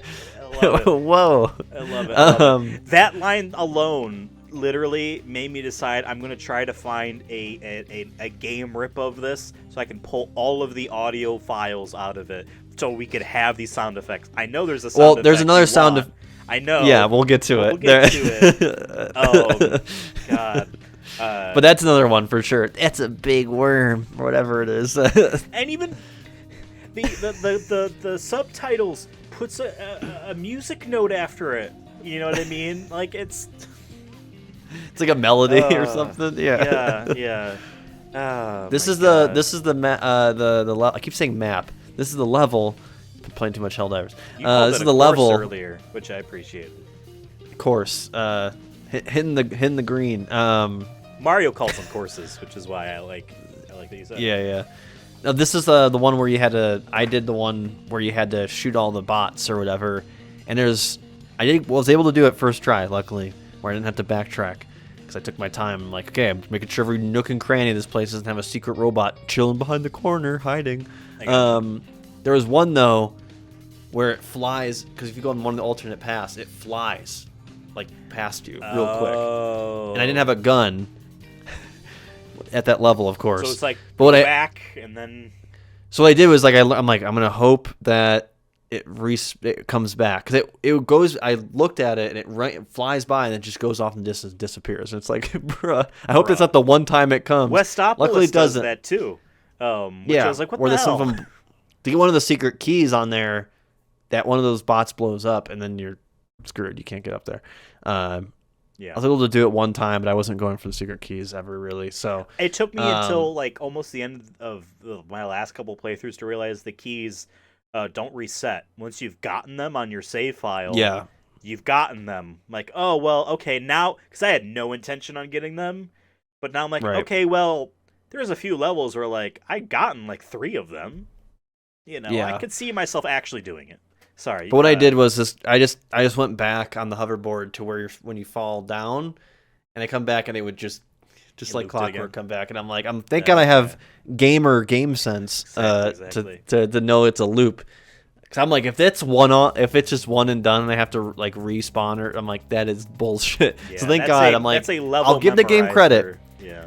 I'll give the game credit once again, because in other Sonic games, I feel like that wouldn't be the case. It's like if you miss it, you miss it. Fuck off. Like, so I appreciate that it didn't do that. So, but yeah, big worm. Yeah. Circus Park. Where's that damn 4th Chaos Emerald? I just love it. This game's rated E10 and Shadow swears. Sonic even says like, damn, there's hell. Once Shadow falls off a ledge, he says, damn, not now, or something like that. He just says, damn. I just find that is damn's the only swear word in this. I really don't even count that as a swear. Hell. I mean, I needed a shit in this, dude. I needed like a fuck. Shadow, what the fuck? Yeah. I would have loved it if Sonic said that. Like, okay, or Eggman or someone said it. It was like, dude, what the fuck? On that route where you go pure good but then choose to do the evil ending, Sonic should say, what the fuck? Why are you doing this? I didn't think you had it in you. Yeah, I did. Hedgehog. Circus Park. I like that Shadow could be like, Tails crashed. He must have his Chaos Emerald somewhere. I'm gonna go steal it. And that's, one potential thing you could do. Or like help Eggman do stuff. Oh, destroy the gun robots, I think it was. Yeah. But then Tails was collect 400 rings, which I did. I think you did as well, right? That's a unique mission objective, I feel like, because there was no other ones like that. No, that I remember. And I'm pretty sure that counter resets if you lose rings or if you die. I know. I was like very careful about. Like, I'm not taking any galleries risks to make up for it, but like some of those shooting galleries, I don't feel like are possible. Ones are like, oh, get in the turret, the slow-moving turret. How am I supposed to get it? I would get like 5 rings from that. Like, this was a waste of my time. I should have just used one of my guns and just spun those could have been done circle. better. It was a nice surprise, but they could have been done better. Or like, instead there should have been like a homing attack one or something where you something like that. Oh yeah, imagine this. Like, you step on a switch or whatever, and there's like, a far distant platform, and there's a pit, but all these balloons pop up, and you're just trying to attack. And there's a couple routes, and maybe some have more rings. Yeah, like the idea of just random. Like Sonic Frontiers, honestly. Sonic Frontiers, remember, had some of the like ball pops or whatever you want to call them. They go whatever. Those were satisfying. Yeah. There's like a way to do that idea, but better in this game. Hey, this game is full of. There's a way to do this better. I as someone that's never made a video game, can design it right now, and it would take equal amount of development time for than what you did do. You know what I mean? But again, hindsight's 2020. The theming on this is great. Actually, we were talked about Cryptic Castle not being a duplicate. Same thing with Circus Park. There's no counterpart. That's what I'm saying. Combine these levels, and you probably have my favorite Sonic level. I love carnivals, and I love Halloween. You should have a Halloween carnival. No, I like that. That's an Eggman thing in all the Sonic games. Is that there's like a carnival or factory he wants to make kind of an amusement city park amusement park. Yeah, I like it. I like that kind of ego. That's cool. Well, I'm glad that Eggman and his ego. Sorry. I like, and I didn't realize it until this game, even though we've seen it in a couple other games that I know you and I have both played. I kind of do like when Eggman isn't the actual bad guy in the story, because I do like the moments where you get like Eggman is the guy in the chair. Frontiers did this towards the end. Sonic 06 at the final boss fight did this. And then, there are moments, obviously, where Eggman is one of your people you could be doing things for. And, like, I just like, Mike Pollock's voice. This is his first Sonic game as Mike Pollock. The previous voice actor died. And also, all the voice actors in this game came from Sonic X, the cartoon. So this was all their first Sonic game. Mike Pollock is the only one still around. I do just like that, his Eggman being, like, a helpful, informative guy sometimes. It just feels cool. I don't know, it's weird to say. But I like that he has his own end goals. Like, he can't have Black Doom wipe out Earth or whatever because he wants to do where's that. Where's the amusement park going? Yeah, right. yeah. It's his turf. Like, he's been trying this for decades. Like, what is... Yeah, exactly. Bro's gonna come in here and take what's mine? Sweet. Nah. Exactly. A tentative alliance. I wish, honestly, that was more in here instead of Eggman being like, give me the Chaos Emeralds, they're mine and you owe me. I do like, Eggman lying about Shadow being an android and committing to it. There's not even a hint that he's lying. Honestly, that's you could why just I believed assume it at it's one the point. truth. Yeah. Yeah, I believed it. Like, but bro, my second playthrough. Also, Shadow, you can tell the Shadow androids have a lot less polygons than you do. You're real. There's a lot less polygons. That's true. You should have looked at that. Yeah, exactly. They feel like they're from a PlayStation 1 game compared to Shadow and his vibrant PS2. Yeah, they were like Lara Croft PS1 era like polygons. Yeah. Like, I've been playing those remasters. Instead of boobs, it's just his nose. Yeah, exactly. Circus Park, a very memorable and fun level. Central City, however, the first possible stage 4 level, sucks. I don't know if you differ on this. I don't care which bombs I'm trying to blow up. This level feels so non-linear. I thought it wasn't it was a straight to the end thing. I thought it was just 3 of the bombs are right at the beginning, and I feel like that's misleading because like I used a guide. I used a guide because I kept failing, and I'm like, what the fuck? I got through the other 3 real quick, 4, and 5, and I couldn't find the first 2. And they were right in the beginning. You have to blow up this building, and then the thing falls up, and then the building falls down or whatever, and you hit the spring, and you're up top, and I'm like. It's hidden in a corner, and it's like, come on, dude. Granted, Black Doom's eye does say use this bomb, but I'm assuming he's talking about the end goal bomb.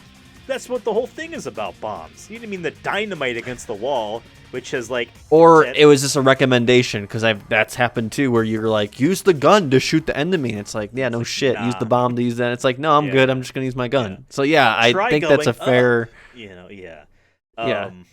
So yes, that level sucks because like there are times where I just got lost and I looped around because there's so many like, oh, there are 3 different paths here and they all end up at this one spot, and then the save point points you in the direction of one of what are entrances to that area, not the exit. So also the big bomb that's in the green river. After that you blow up a wall behind it and you climb up a pole. There was no pole the first time. And so I spent 3 attempts at that level running out of time because I'm like, I don't know where to go. And then I just went back there again and there was a pole there and I'm like, oh my God, this sucks so bad. I hate this level. Also, yeah, this level sucks. We played the Nintendo GameCube version. 3 different versions of the game, GameCube, PS2, Xbox. PS2 performs the worst. Xbox and GameCube perform much better. GameCube version, for the most part, maintains 60 FPS in its gameplay moments. There are definitely dips. Moments where you're running fast and there's a lot of stuff going on. I've seen it dip into the 40s. But so when I did realize, there are 2 big bombs at the beginning, when I got to the last bomb, I didn't actually go up to it. I was on a turret way far away and was shooting at helicopters, gun robots, and the bomb. My frame rate died. It was in the 20s because it was like, it's a far draw distance. I'm shooting a lot and there's explosions happening and it has to render all this. The poor GameCube can't keep up. I'm sure your GameCube that allowed you to use a 360 controller also yes. Also died, but still, this level sucks. I spoke a lot. Please tell me you don't disagree. I used a guide, like I said, and I try not to use guides. I really don't Like, even if I want to get through this level, or I just, like, sometimes it felt like homework, right? Playing this. But even then, I didn't really use guides unless I'm like, okay, I've done this multiple times. Or I'm like, I just know I'm never going to find this shit. Let me just look at a guide, because I would never have found the one where you needed the building to break. And I would have kept doing the other ones and hoping something changed. You know what I mean? That isn't productive. I don't. These kind of levels can work if it's linear. When it feels like you're in, it really felt like there's 2 paths at the beginning, and there's 1 to the left, and there's 2 to the right, and there's one's further ahead. It's just like, I thank you for this kind of thing. Just make it linear where you can plainly see them, and throw enemies at us and whatever.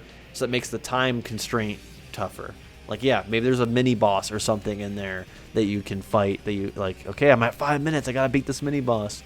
Instead of it being like you have 10 minutes to what feels like dig into our nook and crannies of our level to or do a specific thing. Why was there a timer on that level?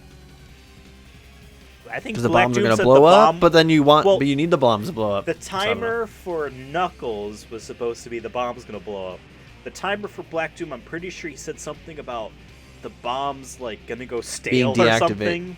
They're going to be deactivated by gun or whatever, because that's why the gun people show up when you go to set them off. And the bombs don't do anything. No. Really, they don't blow up that much. I guess they're supposed to be I feel like they're better off. They're better off just using their space lasers like they were before. I did like that cutscene where he uses the Eclipse Cannon on the White House and just destroys. That reminded me of Independence Day, which I think that movie came out in '99. Just like visually, I'm like, this might be an Independence Day. I did like that they brought back the Arc and the Eclipse Cannon and all that from Sonic Adventure 2. It made it feel they didn't like show the this moon. was a continuous. No. The moon gone. is still half of the moon is gone. Apparently still in Sonic's lore. It's just gravity has tilted it so a full round side faces of the Earth. And none of the tidal waves changed. No. Literally, gravity would be so messed up on this planet. I mean, quite frankly, if that happened, we would be doomed. The next level is called The Doom.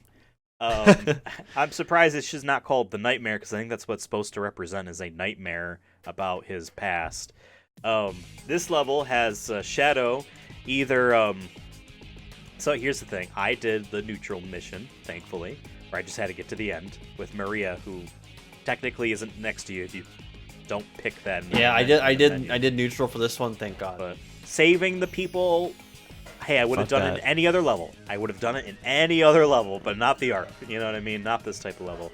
And then killing 60 guys, I think it said. Like, there's no way. I had already done Lost Impact at this point, so I already knew how hard it was to find, 21 big blue blobby guys, but finding 60 small little dudes.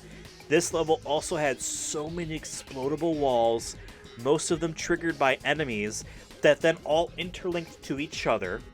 Also, what felt insulting to me, there are many moments in this game, in this level, where you reach a dead end, and then your Maria or Black Doom or Shadow 2 himself will mention, use the map to help you find your way. They don't mean a pause map, a mini map. They mean a texture There's a map on the this wall. Yeah, it's so blurry, small dude. Texture on the wall that doesn't no even fucking chance. tell you where you are. It doesn't tell you where anything is. It's just rectangles. I felt insulted. I appreciate that the hint bubbles, there's a version of each of those depending on which mission you're Imagine doing. playing that on your small ass TV in your bedroom when you're 10 God, years old. There's I've been, no so, fucking way, dude. There's no way. As a kid, I would have looked this shit up. 100%. I would have been like, show me the fucking map. I would have. I know we talked about it before, but fuck this level and fuck Lost Impact. Just in general, fuck this level. Remind me of like Death Chamber or whatever on Sonic Adventure 2, where it also got me a little bit nauseous. I realized I was queasy afterwards. Really? Not as bad as Death Chamber, but like it definitely. I was afterwards. I'm like, oh yeah, I need to like take a break for a second and just step away from the screen, because too many same textures and fast movement just the rooms are all the same. Yeah. Ugh. I will say, I already did Lost Impact before doing this level. The other, identical almost level to this one. Going in, I thought, due to my efficient planning, I thought for whatever reason I had to do the evil, the dark one. So I started killing dudes, and I was getting lost, and I was dying. I'm like, I hate this. And then when I realized, oh, wait, I just wanted to get to the end, like the neutral. I'm like, oh my god, fine, thank you. It does loop in on itself, which is annoying. But like, I was using the, I would go to a save point and press X on the GameCube's controller, to look at and be like, okay, because they are in a linear fashion towards like to the end. So I was using that to make sure I was, okay, I got to a new one. Is this further on? Okay, you know. But fuck this level in particular. And Lost Impact. Sky Troops. Basically Glyphic Canyon in reverse. AKA Helldiver, a sky troop. Yeah. Come from the sky. Yeah. I like that Eggman's mission here is the reverse of Black Doom's mission. As they press those things again, we gotta turn them off, buddy. Black Doom's like shoot those obnoxious orange, spaceships out of the sky, Eggman stuff. But again, I never did any of those. I went straight to the end, which was very simple and easy. Yeah, it's pretty easy to breeze through this one, like not Lethal Highway, Glyphic Canyon, where you can just kind of even when there's like all of a sudden enemies, you just walk around them. Yeah. The music, I like the music on this one, especially the synth lead on it. Kind of epic sound. You know why you like that? Because, Devin, you're a man of culture, and you played 2002's hit video game Kingdom Hearts.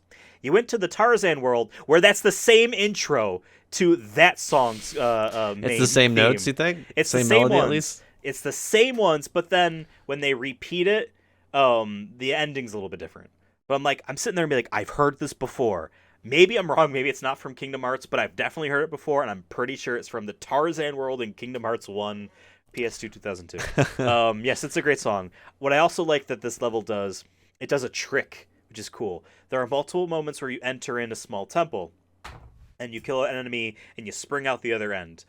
The last one changes the skybox to being a storm. So it feels like, oh my god, it's all of a sudden stormy without them having to like... They cheated, essentially. It's just a completely different skybox. You entered in a tunnel and exited into a different, like, open area. You know what I mean? Yeah. It didn't feel like you could have gone around. You know what I mean? It's a cool illusion that they did. I actually appreciate that. And then you're flying on the alien.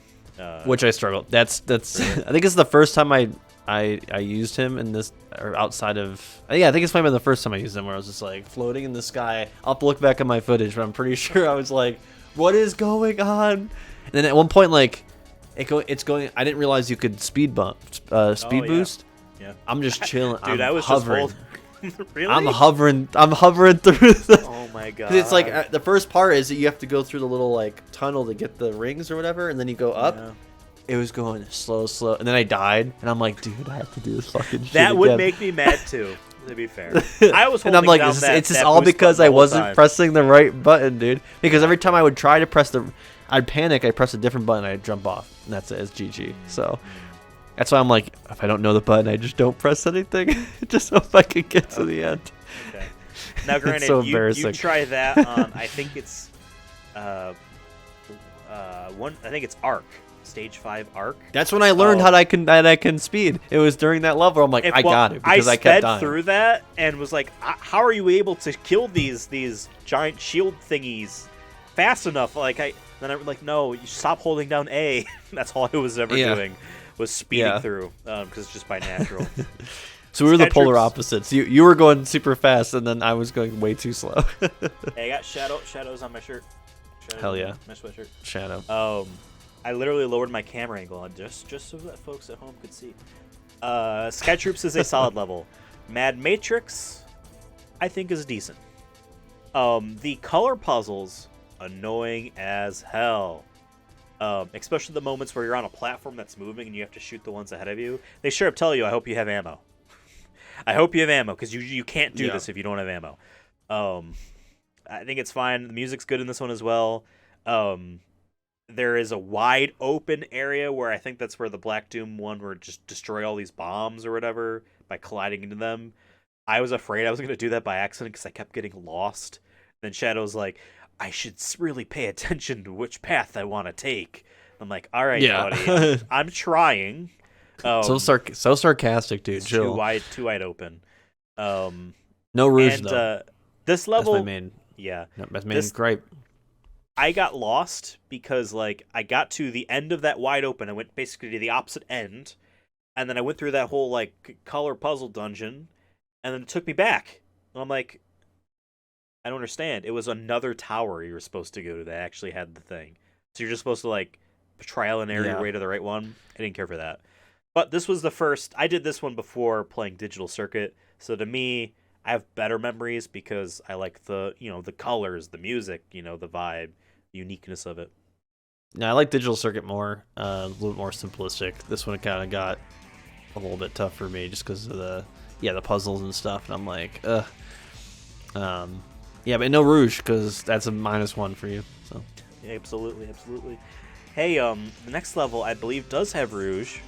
Maybe I might be wrong. Death Ruins. Yes. I forget this level. I actually have no memories of this level. I know I did it.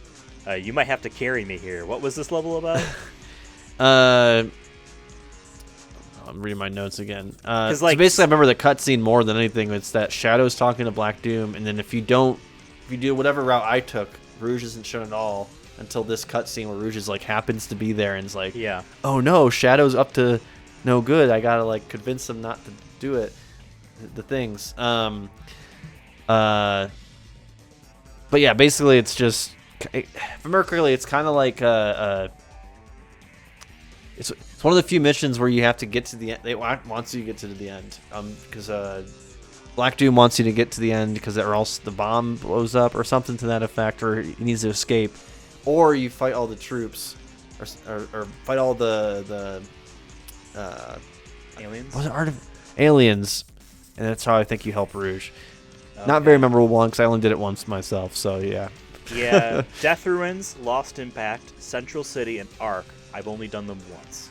All the other levels I've done at least twice. Airfleet I've only done once too. The next one's coming up, but. Oh wait, yeah, I've also. Oh, wait, I'm wrong. I've also done Mad Matrix, Space Gadget, the Doom, and Airfleet only once too. I'm an idiot. Basically, I did the Central one the most. Yeah, you are. Yeah. But yeah, it was fine. It was one of those at the end. Yay! Our favorite villain.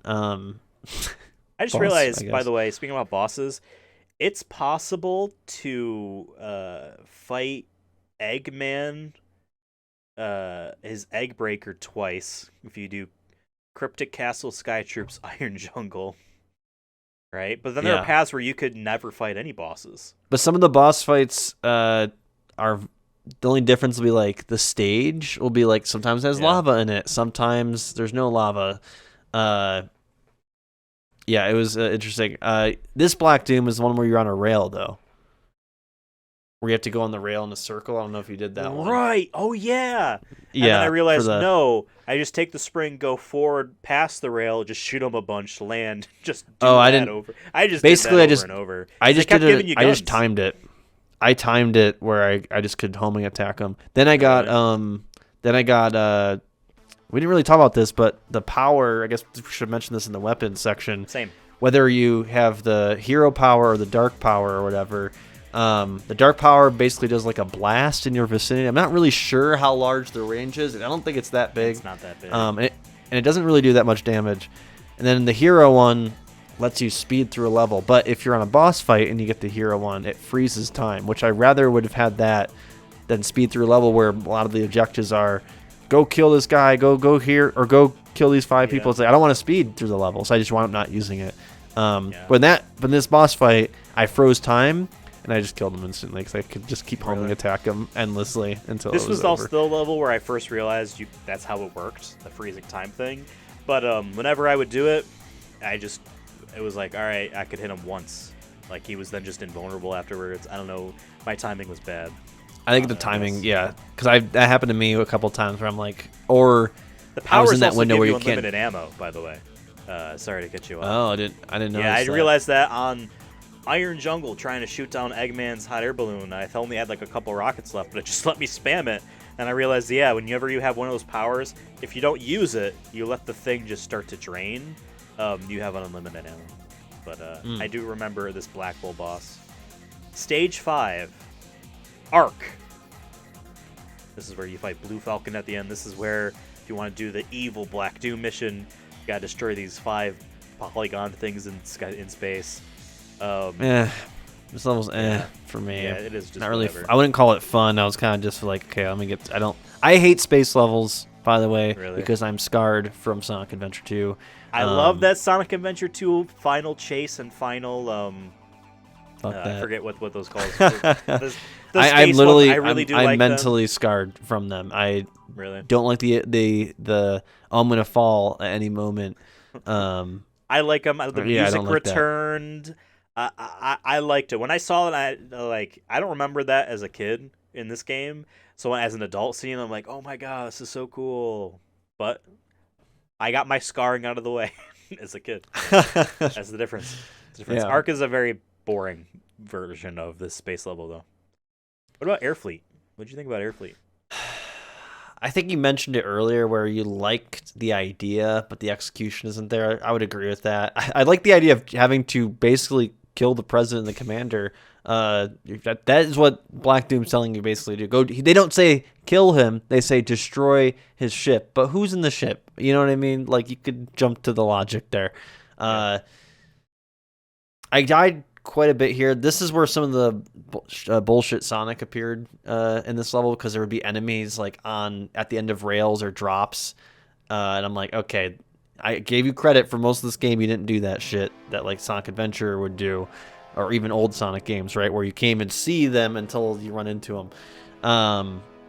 So there was that, and then the pitfall. Some of the times you could just fall because the angle would be weird or whatever, and it'd be a little tough, but. I only played it once, so I just got to the main part of the level or whatever. So or I went to the Emerald. So I did the ship thing. So here's a funny thing. We're talking about how cutscenes don't change. There's just maybe a couple cutscenes in a row, and they change which ones, but like the cutscenes themselves are the same. So stage 5 Arc, you do the evil mission. Black Doom, evil Doom guy. Nukes the White House. You go into Gun Fortress, the president's alive and he's being carried in by the commander. Airfleet, you do the evil mission, which is to destroy their escape pod. Goes into Gun Fortress, commander's it's the same thing. I'm like, man, they chickened out. He's in a perfectly still blue suit, nothing's not damaged. He either got nuked or his ship exploded. You know what I mean? Because I shot him with a railgun. It's the Kevlar vest he's wearing underneath his suit. Yeah, I guess so. Kept him alive. I thought like, oh, does that change how the story? No, it doesn't change. Airfleet was a little bit of a BS level. I'm not gonna lie. But like, I was getting used to it at this point. This was one of the last levels I did, so I was getting used. to it. I think if I've never played any Sonic Adventure, I would hate this level more, but. Since I have my sea legs under me a little bit, I was able to tolerate it enough. This reminds me of Sonic Adventure 1's Sky Bridge, I think it's called. An Eggman space starship, level where you could fall because you're in the sky. Whatever. Iron Jungle. Play this level a lot because it's in the center. Omega asks you, are you the original? Which I'm pretty sure is the first way you could realize that there's some sort of android thing going on. I think so too. And then Eggman wants you to get rid of these gun geeks. I like that he called them that. Shooting down the hot air balloon or just killing all of the gun soldiers. Actually, as far as the hunt down enemies goes, this was one of the easiest ones in my opinion, because it's mostly like the floating beetle guys, which are easy to see. They rarely shoot back at you. I never had to like, oh shoot, there's one left. Where was it? I got them all. I did this ending twice. Did it both times without any issue. Level overall is pretty fine too. There's a slow section. There's a couple moments in this game where a couple levels. Glyphic Canyon does this as well. So as well as Sky Troops, where there's two very obvious paths. One's up, one's down. If you want to get all the gun robots, you have to do this down, and it's a slow climb up of moving platforms that take forever. There's some more of that on Ever. some of the other arc levels too, where It's like especially where the gravity gets changed and stuff, and we'll get into that in a bit. But yeah, where the where you switch the gravity, and it's just like, oh, you have to wait for this one platform to come down because you can't go up, and it just, if you miss it, then you gotta wait, and it's just like, dude. to your point about this game not having as much. You have Sonic springs in bullshit, the game. Let you just have that. Like Yeah. I hate platforms in Sonic games because I'm like, you have springs. It's not like you. It isn't yeah, a just get me rule. somewhere. Yeah. Yeah. This game, however, is a bit more forgiving with you fucked up that thing. Here's a safety platform is gonna come and you can just wait for it. And on Cosmic Fall there, which we'll get to, there is a get to the end or get to the further end, and I accidentally screwed that up and I didn't want to get to the first ending, and I'm like, shoot, do I go back? And then here comes this platform, just sit on this, we'll let you skip the challenge. Like, okay. I mean, on Iron Jungle here, like there was some times where you're in like the little mech thing and you have to jump. I didn't realize you could float with it or hover a little bit. As the you hover descend. is lame. But I saved myself from dying Really? multiple times because the angle or whatever reason I mistimed the jump, and I'm like, okay, let me hover and let me go back to the one I was just on. Previous Sonic games, you fall off, you die, and then if you have no lives, game over. Good luck. Yeah. So there's at least that. I appreciate the AT-AT, I guess, in that regard, at least for someone like me who falls quite a bit. I just feel like the lateral on the hovering is like barely anything at all. But some of that must have been perspective as well. We're not being able to see what's around you. Space Gadget. This was the first space one that I played. Where I'm like, whoa, this is same. You know, This was the first one, and this had the gravity. So my first, so I wrote down my notes, original notes by days, and this is where I took my first break, was because at this level, for whatever reason, I kept I kept hitting the gravity one, the first one, where and I would stop and be like, okay, what is he saying? Is there a button I'm supposed to press? I press it, and for some reason, I just fell off. Really? Like, it would shoot me down like any other time, like where the camera reverses and you go downwards, and all of a sudden I'm just nothing there, and I'm just dead. And it happened to me multiple times. But then whenever when I went back into the game after my break, it was fine. So I don't know, once again, if that's a glitch or like maybe I was holding a button down that I wasn't supposed to and I just didn't remember. I don't know, but it was weird. But other than that, it's my main issue with the space levels too is it gets confusing for me of like when you start flipping cameras and stuff. It's like, especially when you're supposed to destroy. Where's the goal later on? Where's the goal? Where's the defense system? And like one's upside down over here. Then I destroy it, and then it's like, okay, I thought I saw a save point here. I'm gonna go over there, and then all of a sudden I fell off, and it's just like, I got it. So it's like, it's a little confusing for me. At least it's not as confusing as like the actual arc levels where you're in the arc, but to me, it's just a different way of being confused, I guess, for me. Not to make you feel bad, but I breezed through this level first try. I enjoyed the this first time level. I did it, I destroyed the defense system, so it took me a long time to do that. So, okay. Yeah, Space Gadget. Now, our favorite level, Lost Impact. I think we already basically talked about it. It's the Doom. There's less enemies and they're bigger, but somehow it's more of a pain in the ass. And this was my this is where I took a break too after my second time playing it, and this is where, like I said, the glitch happened. Or maybe the glitch happened. I don't know. I went outside multiple times, did not see the two that eventually popped up. By the way, I did notice in there, I heard one of the soldiers say, Mr. Yuji Naka is all right, or something to that effect. Yeah, and I Googled it like just to make sure I wasn't crazy, because I took the note down, and it's been a couple months since I heard that.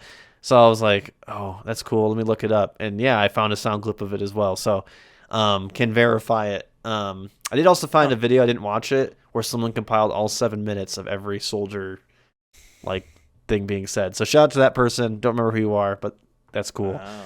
Nice. I like the people who compile that random stuff. All the barks. Yeah, Mr. Yuji Naka is all right. They're like reporting like while they're getting attacked or whatever, like that he's in good hands.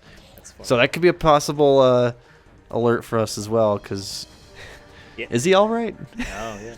Is it? You think it's like Metal Gear Solid 5 Ground Zeroes foreshadowing that there's trouble at the company. Like, oh, he's all right, but like, we know that there's actually problems going on. Ground Zeroes had this like side mission thing, optional thing you could level select into, where it was like, oh, it's like a Metal Gear Solid 1 Snake skin. I'm gonna breeze through this story.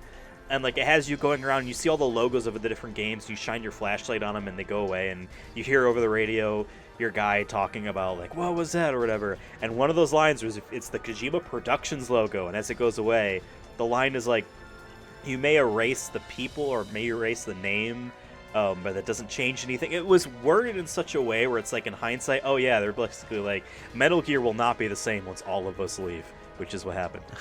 And that's that Yuji Naka thing. It'd be funny to pretend that that's what that is as well. Yeah. Because this... He's all right, don't worry. Yeah, exactly. Stage 6, Gun Fortress. This one is either get to a Chaos Emerald with Rouge, or destroy 3 computer polygons. Mother computers, yeah. Yeah. It's an alright level.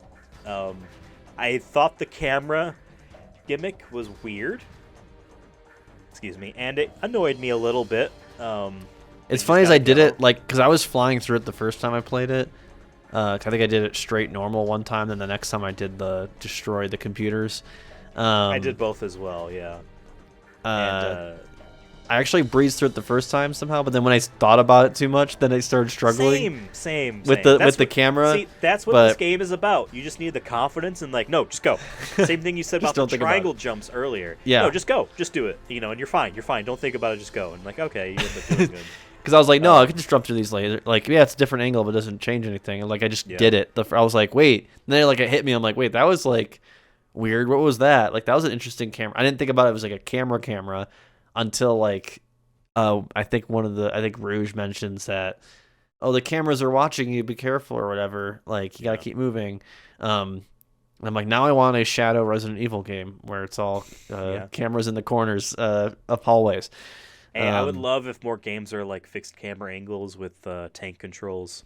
I know we're fans of them. I know some people hate them because they feel like it's a because bad they haven't game played design them. or Because they whatever. haven't played them. It's just simple as this. Like, guess what, guys? Your dual stick shooter, that came from an Alien tie-in game on the PlayStation 1. All right, real shooters never did that. But then, like, this one game did it. You know what I mean? It caught on. Like, things just catch on and things go out of fashion. I feel like if Resident Evil had auto-aim the first time, where it automatically pointed better and shot at an enemy, which is what Dino Crisis does and Resident Evil 2 did, I feel like people wouldn't bitch as much. I feel like, Black Comet. This one is a Black Comet level, and I don't remember. AKA Black. It's a turd. Like, cause when we see later on in the final mission, it is just a poop. It just looks like a big poop, dude, coming from the sky, and then it does its tentacles. It's so fucking weird. Knuckles wants to get to the center, and if you do that, the line at the end that Shadow says is, "I don't care what you want to do, Knuckles. I have my own reasons for being here." It's like, all right, okay, dude, asshole. Like, yeah, it's very much just unnecessary. And then the only mission that I know of, Black Doom's mission here, is the only one that I know of where it's like kill all these guys, but it's not actually all of them, thankfully. And it's a long level too. And we do get to at least shoot a lot of shit though. And for me, like when the levels are long, if I'm at least able to kill dudes with the big guns, yeah, it's fun. But yeah, my favorite sound effect in the game is also in this. Speaking of poop, maybe this fits actually. Maybe this fits my theory. It's actually just a big shit. Yeah, basically the going into a new room. The like kind of like spherically like opens or whatever. It's a circular, it's a butthole, and it goes like it does a fart sound, and I'm loud. like, dog. It's a loud sound effect. It's like I feel like all the sound effects are at one kind of decibel, and then that one's up here. I have a theory that they're like, okay, like we got some developer or the art director or whoever who was like, I'm gonna put asses in this game because it's an edgy game. And I'm going to make the comet be a turd, and it's just going to fit. That's my theory. You can't prove me wrong, really. There's no evidence to prove me wrong unless he comes out and says it's not a turd and that wasn't a fart sound effect. But it sounds like a fart. It looks like an asshole. It's in a turd. You tell me. It's funny. It is funny. Lava Fantastic Shelter. sound effect. This was my first final level. As well, you hero picked a mission. kind of tough one. I feel like for the first final level. Honestly, it was really. fun. Yeah. I didn't. Get to I don't the like end lava or insta get rid kill. of- I don't know. I found it fun. There's other parts in the game are insta kill besides falling off, and it's just like. Yeah. No, I get it. I feel like in other games you could hit lava Like and Mario you lose your and- rings. Oh, you're good. Yeah. This one is just like a pit. Yeah. Like you should just sink. Yeah, I get it. I did both of these. I did all the endings, obviously, but these are the first 2 endings I got. And yeah, I mean, it was a little bit more janky too with the rail hopping and then going faster because I want to go faster. I feel like that's the cool thing to do on the rails, and it's just like ends, and it's just like okay, I shouldn't go that quick though. Yeah. Yeah. Also so I know you didn't play Heroes. Rail grinding. That's the term. Changed from Sonic Adventure 2 into Heroes, where like in Sonic Adventure 2 it's just hold B to crouch, and then like momentum's easier to pick up. In Sonic Heroes, it's just like keep tapping the B. I think it was B in that game. And they do like the same hopping thing Shadow does in this game. As a kid, I was always like, this is kind of dumb because like I'm just constantly pressing the button so that I'm going as fast as possible, and this looks stupid. Like all Sonic, Tails, and Knuckles look like idiots because they're just like over and over again. And shit, it's the same mechanic in this one. You can even do it when you're going in a loop too, which is so funny. It's like in Marvel Spider-Man when he does like the one move where he shoots a web in the sky and like pulls them up, and it's like I'm on top of a building. Yeah, whatever. It's like whatever. It doesn't matter. Would you rather it not be that way and be like, you pressed X while upside down and you die now?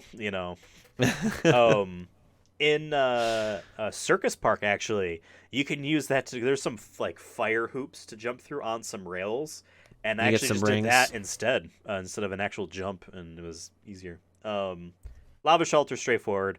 Hit the volcanic defense system. Cool, I'll save you, Eggman. Now I'm gonna kill you. Weird. But hey, I have my own plans for the Doctor.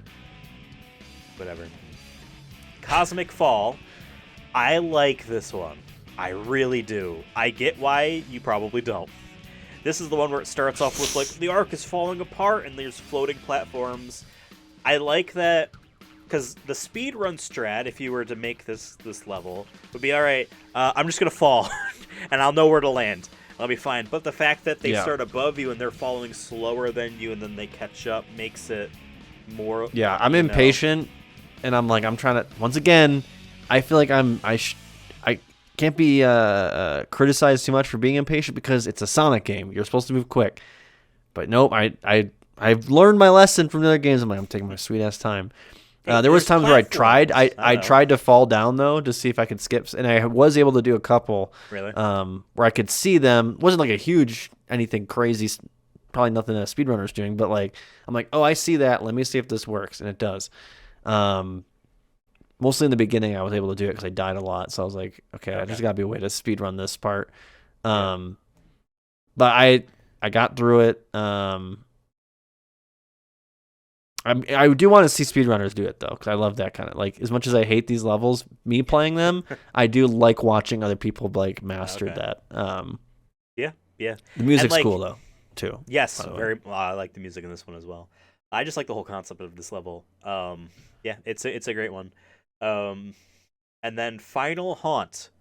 I made a note that this sounds like it should be another Halloween level, and it's just nothing about haunting anybody. Just, the aliens and the aesthetics of it is like ghost-like, I guess.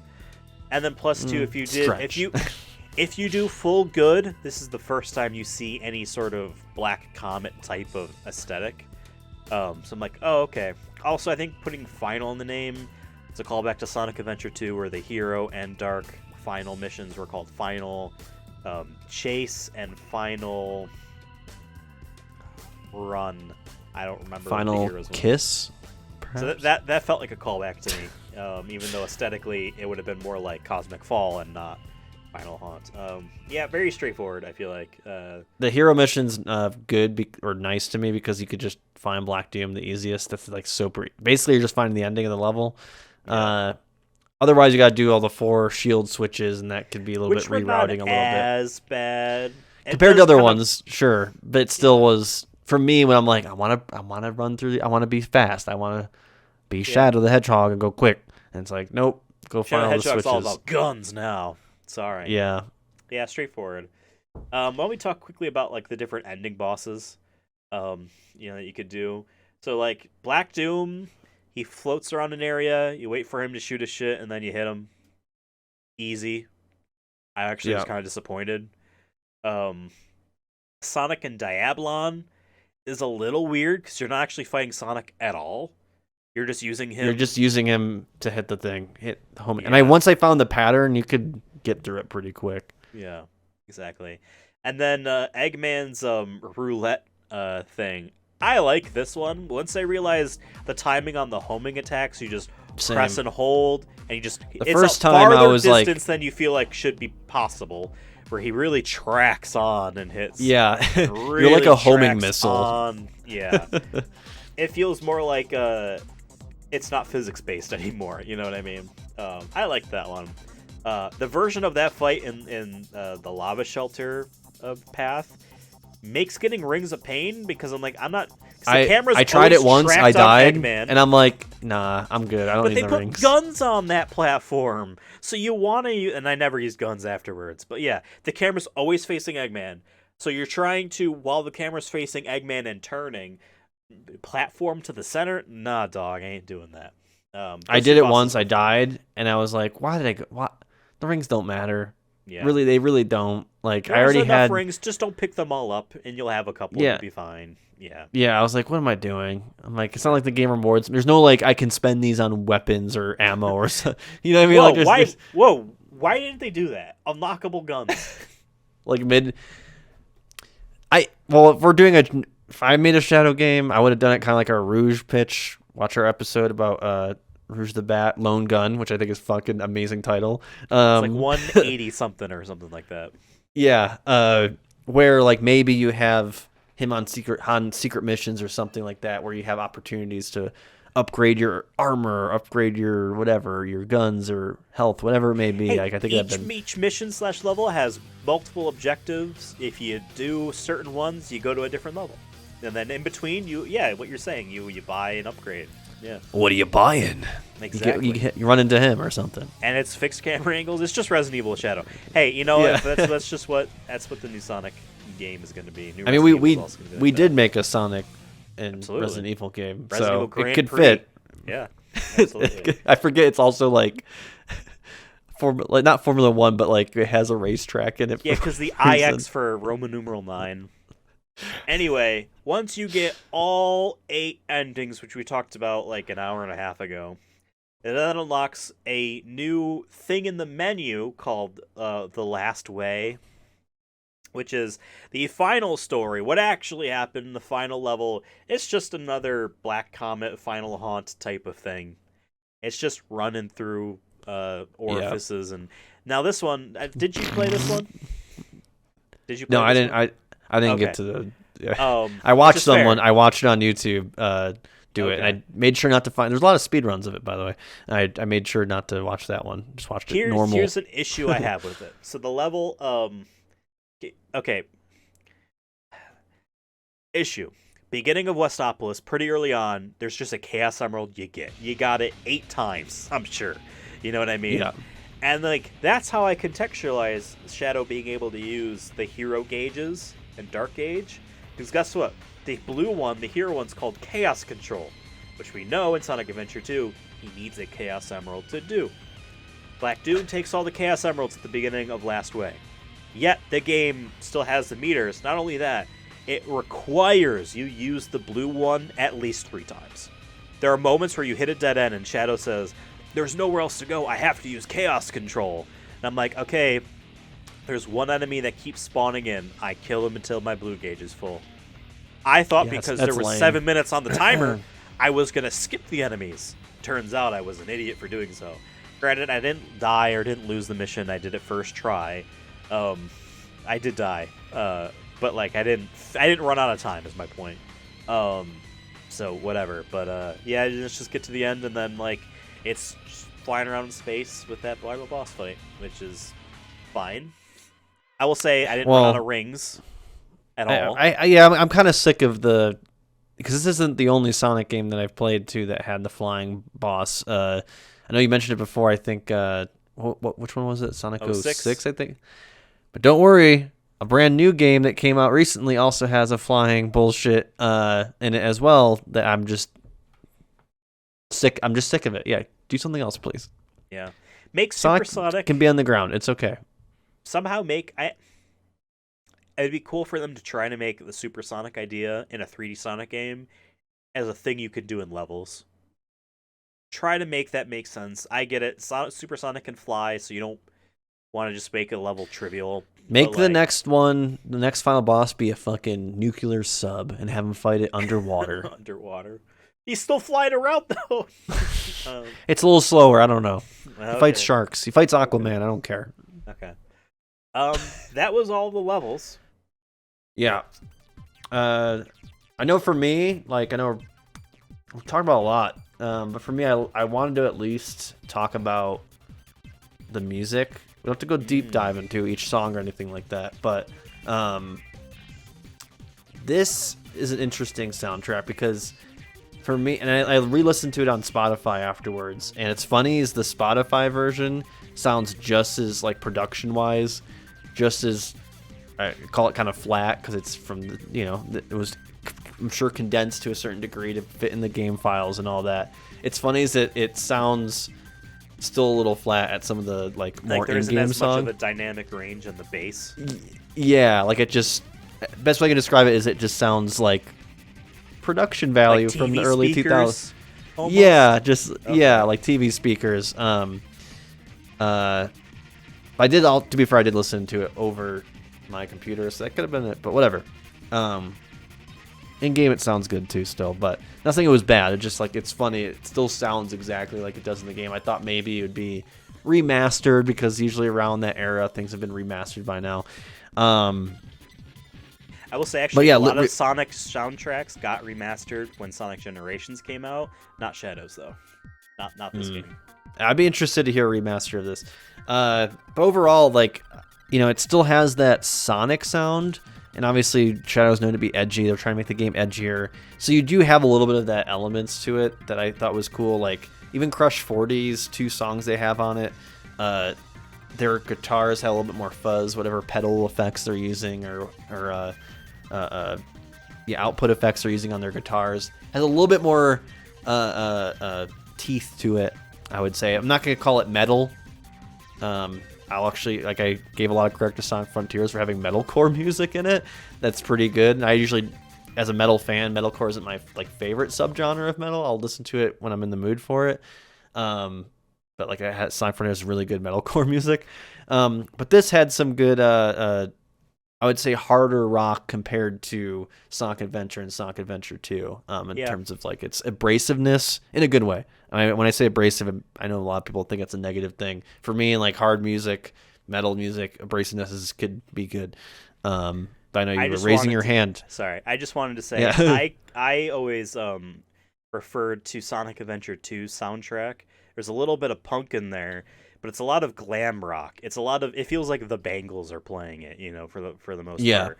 And, like, there's a lot of that in this one as well. But yeah, you're right. There's also some different stuff. There's more composers on this than I thought. It's not just Jun Sano, who has done it ever since Sonic Adventure. And it's not just Crush 40 either. There's Yutaka Minobe, who's done some stuff for the couple Sonic games like Sonic Forces, Sonic and the Black Knight, Sonic A Lost World as well. So I thought that was interesting. This is their first time working with, at least on Sonic. Yeah, Crush 40, like I said, has 2 edgier songs on it. I thought they did more of the songs, so I'll give credit to the, I guess, overall package that it sounds cohesive to where, like, it sounds like the same artist. And I think that's a good thing when you're making a video game like this. You don't want it to be like wow, this sounds like a completely different artist, and then go to a different one. Yeah. And I know I was just comparing Sonic Frontiers, what? but they do a good job of giving that good mix, I think, in a good way. You know so what it feels Sonic cohesive. game fails at doing? What you just said? Sonic Superstars. We'll talk about that next season. Yes. But I also want to point out I looked up some of these artists now to see where they are. One of them is Magnify, spelled Magna-Phi. They did All Hail Shadow, which I kind of dug. It's very like early 2000s, like grunge, alt pop rock kind of, like kind of that time period. Like they would probably like that would have been definitely of that time. That makes sense why it sounds like that. You've heard that. If you song did it now, before, right? if you did it, yeah, I've definitely heard this song before. Because it's in Sonic 06, and it's actually performed and rearranged by Crush 40.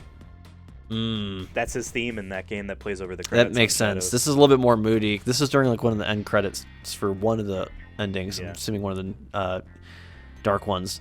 But yeah, it reminded me a lot of like the early 2000s bands that I kind of grew up listening to. Same with A2's The Chosen One.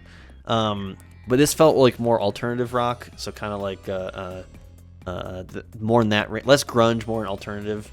But they have the best lyrics in all the songs, which is "You made me and I loved you," which I thought was fucking crazy. Just such a goofy thing to say in a like, who is he talking to? He's talking to Eggman. Like, what is this, a personal thing? He's just not tied to the game. I don't know. And then one of the other lyrics is, "Sometimes I wish I wasn't born at all." I'm like, feel that, brother. Like, you know what I mean? I read an interview with the lead. I forget his name. It's whatever. The lead of A2 about working on the game. They said, "Oh, this is our first, licensed thing. We're excited," or whatever. A2 stands for Apocalyptic Agency. That's what he said.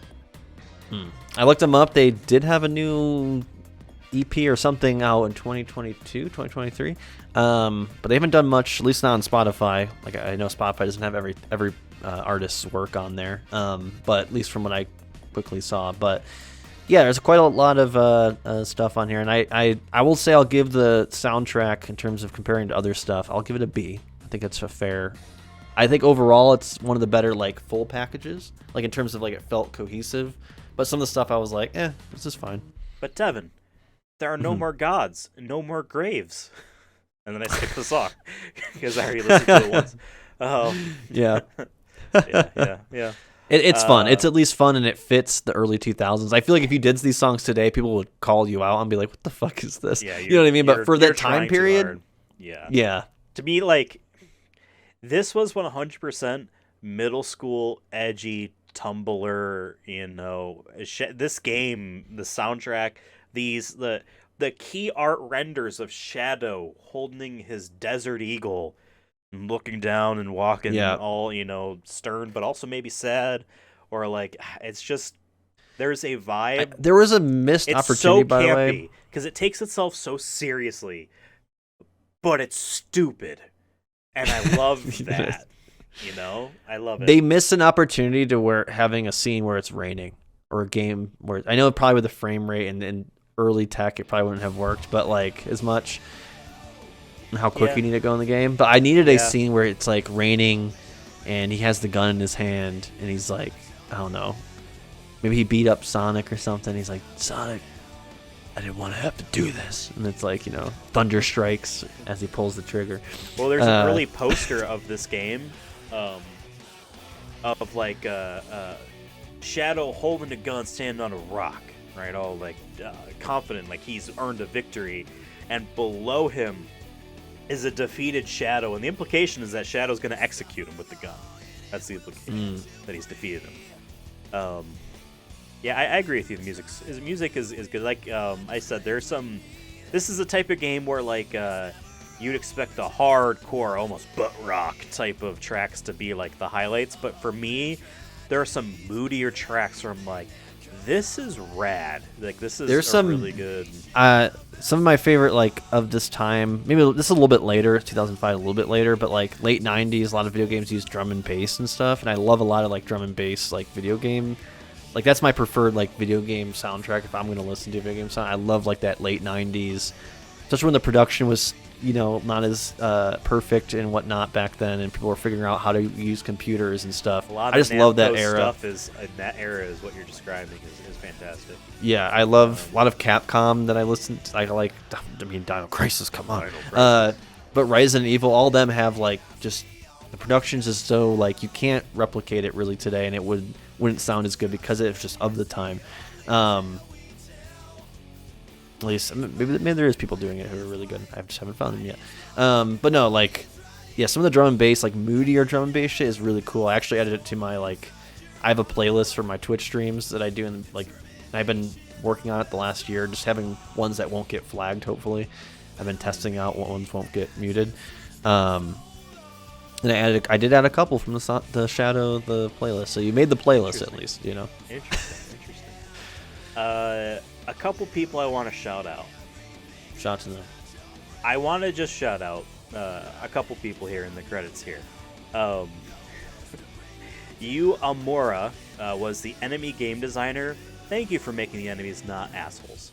All right, they're just there and they shoot sometimes, but they're not aggressive. They don't chase you down. They don't have auto aim. Thank you. All right. Yeah. I also 100%. I want to shout out Atsushi Saito. They were the character motion designer. Watch any of the cutscenes in Sonic 06. It clearly looks like there's someone in mocapping, and then they just put unproportional character models over it, and it looks really dumb. The character movements in this game, fine in the cutscenes, although Shadow's walk is way too slow, but it's clearly the game animation. And then last, but certainly not least, and I hope that this person, somehow hears my psychic plea and sends me a file. Elena McComber, they were the menu screen artists. Please send me the font that's used where it says Hero Mission Complete, Dark Mission Complete, Normal Mission Complete. I want that font for this video. Thank you very much, because I am not replicating that on a base-by-base purpose, but I want that font because it's dumb and I love it and I need it for this video. Thank you very much. Anything else you want to... Yeah, I had kind of some maybe conclusion conversation kind of questions here. Okay. Because we are the Sonic movie show. Right. Granted, not all of these are about the Sonic movie, but my big one out of this, I definitely want to have a conversation about. And I mentioned at the very beginning, I think in the first 10 minutes of this episode, is now that we've played the Shadow game, we've done the lore, we've read the lore, we're watching the movie, it's coming out. Sonic Movie 3 is going to have Shadow in it. I'm assuming a good chunk of it. Do you think any, if at all, any of the elements, whether or references will be in Sonic Movie 3 from specifically this game? I'm not talking about Sonic Adventure 2 and whatnot. I meant just in this, in terms of maybe his story of Maria and there being a grandfather Robotnik, basically. Do you think any of that will be in there? Well, that's the thing. Those elements are in Sonic Adventure 2. That's from the beginning. That's why this kind of feels like it's wrapping up his thing a little bit better. I think, yes, obviously, we know Maria's going to be in it. Gerald will probably be in it a very minor bit. I'm hoping, by the way, if Gerald is in it, I hope they let Jim Carrey just be an older him? Yeah. Oh, my God. That would be You know what I mean? Just he just has a gray beard or something just to really differentiate them, but be is that Jim Carrey? It's yep. That played it older. That would be great. There's no way in hell Black Doom or any of those guys are going to be in that movie ever, in any of the movies. Ever. How crazy would it be the ending of Sonic Movie 3? They're it shows the big turd coming towards the solar system. If they plan on making a Shadow spin-off movie right now, and that's what they tease at the end of this movie, then there's a slight chance. I just feel like they look at this as a little embarrassing. They like the fact that people like the elements of the character that come out of this. It's almost let me put it this way. Hugh Jackman's Wolverine is best defined by X-Men Origins Wolverine, the movie no one likes. But that's where you get the most, this is what the character is, and people like that. And I feel like that's the same way with this game. People don't like this game, but they like the way all the Shadow shit. You know what I mean? You can't. The thing that they like about him, they need this game for. I think that's kind of how they view this game. I think the alien stuff's really dumb. I think the fact that Shadow was created by Black Arm stuff. Guess what, Devin? The Archie comics also make more Black Arms guys. There's like, they give him a brother. He has an alien brother. Like, no. I don't like any of the comics. But I'm sorry if you do. I'm really sorry. No. But still, like, I don't think any of this stuff is going to be in the movie, except perhaps Shadow being on a motorcycle once. We didn't talk about vehicles in this game. Guess what? They're slower than he can run, so I never used them. Like Same. The car and the bike and stuff. I used it the first time I played it, and then realized I could just run. I will say I agree with you that I don't think there will be anything like story-wise, or at least if there's going to be a backstory, I think it's going to be just tied to Eggman and leave it at that. But they would maybe do it in a way that, like, you could always do this storyline, because, you know, I think at the end, the final true ending, they talk about how Eggman the senior used Black Doom, helps him like create Shadow in the first place, but he was creating Shadow to then stop Black Doom. So like they could do that. I don't think you should do it in the third movie, because I feel like, and this is one of our slight criticisms of Sonic, the Sonic movies, has been that they've been keeping it pretty localized. Yeah, they did the final battle scene of Sonic movie. They did go to Egypt and stuff and Paris, but it's so quick. Like in terms of like enemies and stuff, like it's pretty centralized. The settings are pretty centralized. So to go from like even in Sonic movie 2, where they did go to somewhere in Russia or wherever, Siberia or something like that. Siberia or wherever. That even though they went there, like it still pretty much took place in Green Hills again, and you know, so it'd be kind of a big leap to be like, okay, hold the fuck on. Now we're talking about space and aliens, but who knows? Maybe they fully buy into making it crazy. I don't know. I don't think so either, but you never know. I will say, I do expect the Ark to be in the movie. Maybe not to the scale and the devastation that it can do, but something like that, because that's tied into Gerald Robotnik and Maria and Shadow. Like that was on the Ark. Like if it looks like they're going to be doing that, it would be weird to be like, yeah, and it was actually in the research base in Antarctica. Be like, no, that's not actually what it should be. Come on, guys. Like, I mean, we did kind of I mean, I was predicting that before I kind of thought about the fact that Shadow is mostly from the Ark, but I remember in our predictions for Sonic Movie 3 that we did talk about, like, oh, it's probably like an old 80s, like, I keep saying 80s, but that's just like the aesthetic I'm thinking of, like an old Soviet base kind of equivalent of like, it's in a secret place that the government didn't really know about too much. But yeah, maybe it's in the Ark, because I feel like they would have mentioned the Ark in the second one, low-key, if they were going to go that way. Yeah, I don't think they will. Yeah. Well, this is the type of, the movie is the type of franchise where, like, hey, guess what? The map all of a sudden has a hologram and a secret message that just activated out of the blue in the second movie. They want to introduce an element to just make a plot happen. Whatever. I'm fine with the Ark was up there and no one noticed. Granted, in Sonic Adventure 2, it was a full orb that then reveals itself by breaking apart. So, oh sure, we just have an asteroid that's always in orbit. I guess it's further out than the moon is because it has to shoot the moon. Right? But still. Something like that, yeah. Whatever. My only other question I had was, I think this will fully wrap up our conversation, because we talked about the other stuff already I had written down. So how will you kind of like, now you've played this game before a long time ago and revisited it. For me, it's my first time playing it. I have not played every Sonic game. I know you've played a lot more Sonic games than I have, but I know you haven't played every single one technically either. Right. Where would you rank this game? I'm including it with the Sonic games. Where would you rank this Sonic game, Shadow the Hedgehog, with the other ones? And to me, I kind of want to just rank it more specifically with the 3D games. At least for me, I feel like it's kind of weird to rank this game with like the first Sonic game.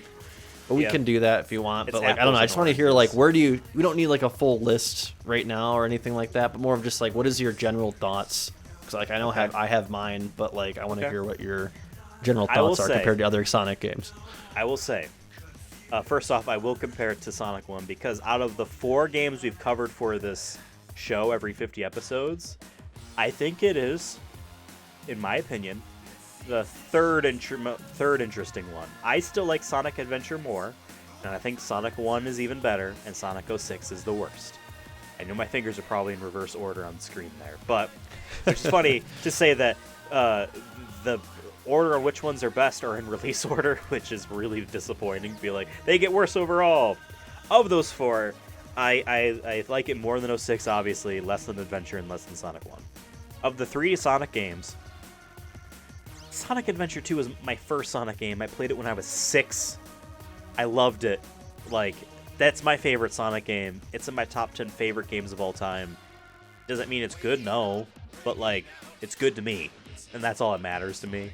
So that will always be number 1, no matter the quality of any of the others. Like I said, it's everyone, especially Sonic and Shadow, they're heavy characters. You know, they jump, they land with an impact. Like, you talk about ice skates in terms of movement, but like there's almost no ice skates when the air is involved, and this game does. This game's more forgiving with its physics. I would say Sonic Adventure 2, Sonic Adventure 1. I guess Heroes and Shadow might be tied because there's elements of Heroes I really like, and a lot of that Shadow just does as well. I guess I like Heroes probably more. 06 is at the bottom, and I'm assuming we're not talking about like colors and generations and forces that are more like boost Sonic. I mean, I don't I have think any all rules of those, to this list. all but of those just are like, better than this era for sure. If we're just talking this era, I guess it is still above 06, but it's essentially last. But it's just because I really like Sonic Adventure 2 a lot. And Sonic Adventure 1, I think we need to give credit to just as a gaming culture. You know, 1998, it launches in Japan. But even then, the craze of, in America, 9999, the greatest day in entertainment history. That was Sega's marketing line. The launch of the Dreamcast was the greatest day in entertainment history. It was also the launch of Final Fantasy VIII on PlayStation 2. But still, that game comes out, and it does feel like a revolution in video games, because it's like, look how many types of games the future will be. You know what I mean? And it's all in this one game. It's almost like a taste of what the Dreamcast is going to be. And I still consider that a huge positive of what that game is. Looking back on it, I can see it. So to me, that feels more of like a hype game for the future of video games. And in a lot of ways, there hasn't been a game like that since. You know, even if it doesn't feel nearly as like mechanically competent as Shadow the Hedgehog's game is. That's my personal opinion. I'm sticking to it. I have a feeling you might be different. What do you think? Yeah, I mean, like even going into this recording, for me, like when, and I took a bunch of notes. I spent like 2 hours taking notes, 4 pages almost of notes here. Just like breaking down characters and endings and just general thoughts I have of each chunk. I didn't write down my overall thoughts because I was like, I'm going to let that kind of just come to the surface as we're talking about it. So I feel like that kind of happens to me is like I have opinions, and then like as we talk about it, you know, I'm like, oh yeah, I agree with this. It helps to talk it out with someone, because then your opinions, they crystallize better. I just did the Trump hands. I'm sorry. They crystallize. No, they crystallize. We almost went a full recording without doing the Trump voice. That's damn it. we did it again. I think out of like the 3D Sonic games that I've played, which is at least of this era, like you said, Sonic Adventure 1 and 2, 06, now this. For me, like in terms of just the fun I've had and the less stress I've had playing a game, this might be my favorite of those. It's crazy to say it because I didn't think about that going in. I was really worried it was going to be more like the Sonic Adventure games, just with guns. And it is to a degree, but it has, like you said, its mechanics are a little bit more refined. the courses are wider at moments. There's less bullshit. There's less jank. Not saying it's perfect, but there's less jank. It feels just a lot different in that regard for me. Maybe it's, once again, it could be because I've played those games and I'm more of a pro at this type of style of Sonic game at this point. But I don't know, I just had more fun. I don't have as many negative feelings or thoughts as we were going through this, like breaking it down to its skeleton, that I'm like, yeah, I didn't like this level, or this is kind of bullshit, fuck this level. But there was a lot of fuck this level in Sonic Adventure for me. I struggled with because of various reasons, whether because they just didn't have the tech yet or I suck at it. But that is my experience with the game. So for me, comparing it to that, yeah, I would say I really like it. For me, in terms of the Sonic movie show of the 4 we've reviewed, it's probably second. I could maybe convince myself to say it's my favorite, but it's probably my second behind the first Sonic game, Sonic the Hedgehog. Then I'd probably do, I don't know, Sonic Adventure, then Sonic Adventure 2. I haven't played Sonic Adventure 2 since we did Video Game Dad. And to be fair, you never finished it either. You did the hero story, you never did the dark story. Maybe we'll retouch that one day. No promises. Just to talk again about the wide levels, I just had this thought while you were talking. I think what helps contribute to the feeling of the wide levels, the camera is pulled back a little bit more, and you have more control. You have control, period, over the camera. Yeah. I think that really does help. Not having it be as close as a Sonic Adventure 2. I like I said, I played the 3D Sonic games in order leading into Shadow. So Heroes was the last one I played. It is much farther back in that game compared to Adventure 2. So it didn't feel as jarring as a night and day thing, but I think that helps. So they definitely improved, and I think this goes, just overall too, that tells us the testament of people always think of this era of the games being really, really bad, and I hear that 100%. I get it. Some of these games have not aged well in terms of how they feel and visually look, but there has been, generally speaking, some improvements they were trying to make. Yeah. It wasn't they were just they yep, this works, this sells out. copies. Yeah, and I think Shadow was, and I appreciate that this game exists. I'll say that too, that I'm glad this game exists, because it just feels, it would have been interesting to be, I don't know, our age now in 2003 when this came out, and if we'd been playing it. You know what I mean? Just 2005, playing it, and, it's just interesting to think about. It's it's definitely of the era, it feels like, where games were still, and developers were still figuring out what they can do with their franchises, and sometimes they didn't really have a franchise, and Sega had Sonic, obviously, and they were trying to expand on that. And we always go back to this on the show. We'd rather they try something wild, even if it sucks. Yeah. And we'll respect it. And I don't think this necessarily sucks as bad as I thought it would going in. Absolutely. So. This game is the poster child of the... Everyone says this generation of Sonic is terrible. When I say everyone, I guess I'm not talking about the fans that obviously like them. But general gaming internet opinion is that these are bad. This game is not nearly as bad as people make it out to be. Yes, it's cringy and edgy in ways that are adorable, in my opinion. It's funny now. It's not it's just, cool. It's not cool. It's funny. It's cute. It's just funny, but I'm not embarrassed to be playing it. But you know what I mean? And yeah, you can look at that, but that is still devoid of the actual platforming and mechanics. Yes, the shooting with the guns isn't that great, but it also doesn't get in the way either. There's a version of this game in an alternate universe where the guns have to aim more, and it's annoying. And at least it's just you face the general direction and shoot, and you probably are targeting the thing, especially if it's on your screen. It's better. It's better than the Tails level on the Sonic Adventure, I think it was, where it just auto locks and everything. And you just hold the button down over and over and over and over again. Yeah. You just press the button multiple times, and it does. It's not fun. You know what I mean? To shoot things. And this, at least, it's they reduced that. They gave you ammo, and it auto locks on, but it isn't just endless missiles and all that shit. You know what I mean? They did learn from those games. There's and I think a little this bit definitely of isn't. So I actually have an interview question and answer here. GameSpy asked the big man himself, Yuji Naka, out of all the characters currently in Sonic's story, why did you choose to focus on Shadow for a new game? Yuji Naka says, when we took a look at which Sonic characters were popular among fans, Shadow was ranked right behind Sonic. We've also wanted to do a gun action game for a while now, and he seemed to be the best fit for that idea. He and Sonic have a very different identity after all. Finally, as we've been building the Sonic brand, we've had ideas of doing spin-off series, so perhaps this is what Shadow will lead to. It didn't, but still. And then, we could have got our Rouge game, man. Yeah. Well, like I told you a year plus ago, his name is Silver the Hedgehog, so that his box sits next to Shadow and Sonic's on the game stores because of alphabetized. So they were thinking about it.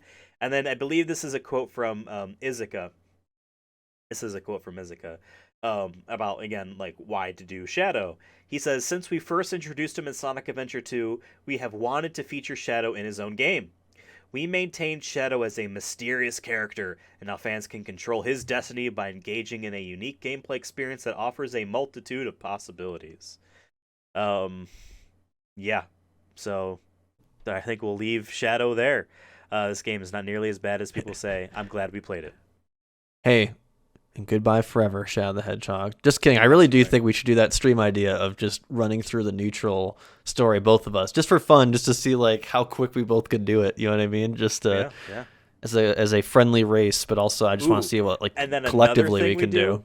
We load up a save file, Lost Impact, count on all the enemies who can do that fastest. Oh no, that actually might make me really mad. Let's do it. Well, maybe we did, maybe not. Maybe you're watching an archive of this on youtube.com/@SonicMovieShow, or maybe you're listening to us as it came out on podcast services like Spotify, Apple Music, Audible, Amazon, and the like. Hey, do you know we're also on Twitter, Tumblr? No, we're not on Tumblr. Oh, no, we're not. No, we're not. This would be the game that would get us on there, to be fair. Twitter, Instagram, TikTok, and Threads @SonicMovieShow. I'm on Twitter @EthanAbsolutely. Devin's on Twitter @Cursonafun. Please, if you haven't played this game and you have access to a GameCube, I'm sure, on your computer, play it. Let us know what you think, honestly, in the YouTube comments of this video. Remember, youtube.com/@SonicMovieShow. Or if you played the game when the game came out, I'm very curious to see what you thought of it. Yeah. I think a modern retrospective on this game is necessary to redeem this game. But, hey, let us know what you think. As far as the Sonic Movie Show goes, hey, guess what? We got some cool stuff on the horizon. We just want to say, stay tuned. Be a little bit excited. Hopefully you liked this video. Maybe it might have been a little bit different than you've experienced in the past from us. We'll see. Let's see if you liked it or not. And let us know if you did, but be constructive, please. The only way to grow is by being harshly yelled at, like Shadow's evil, abusive father, Black Doom. All right, until next time, goodbye, Shadow the Hedgehog, forever.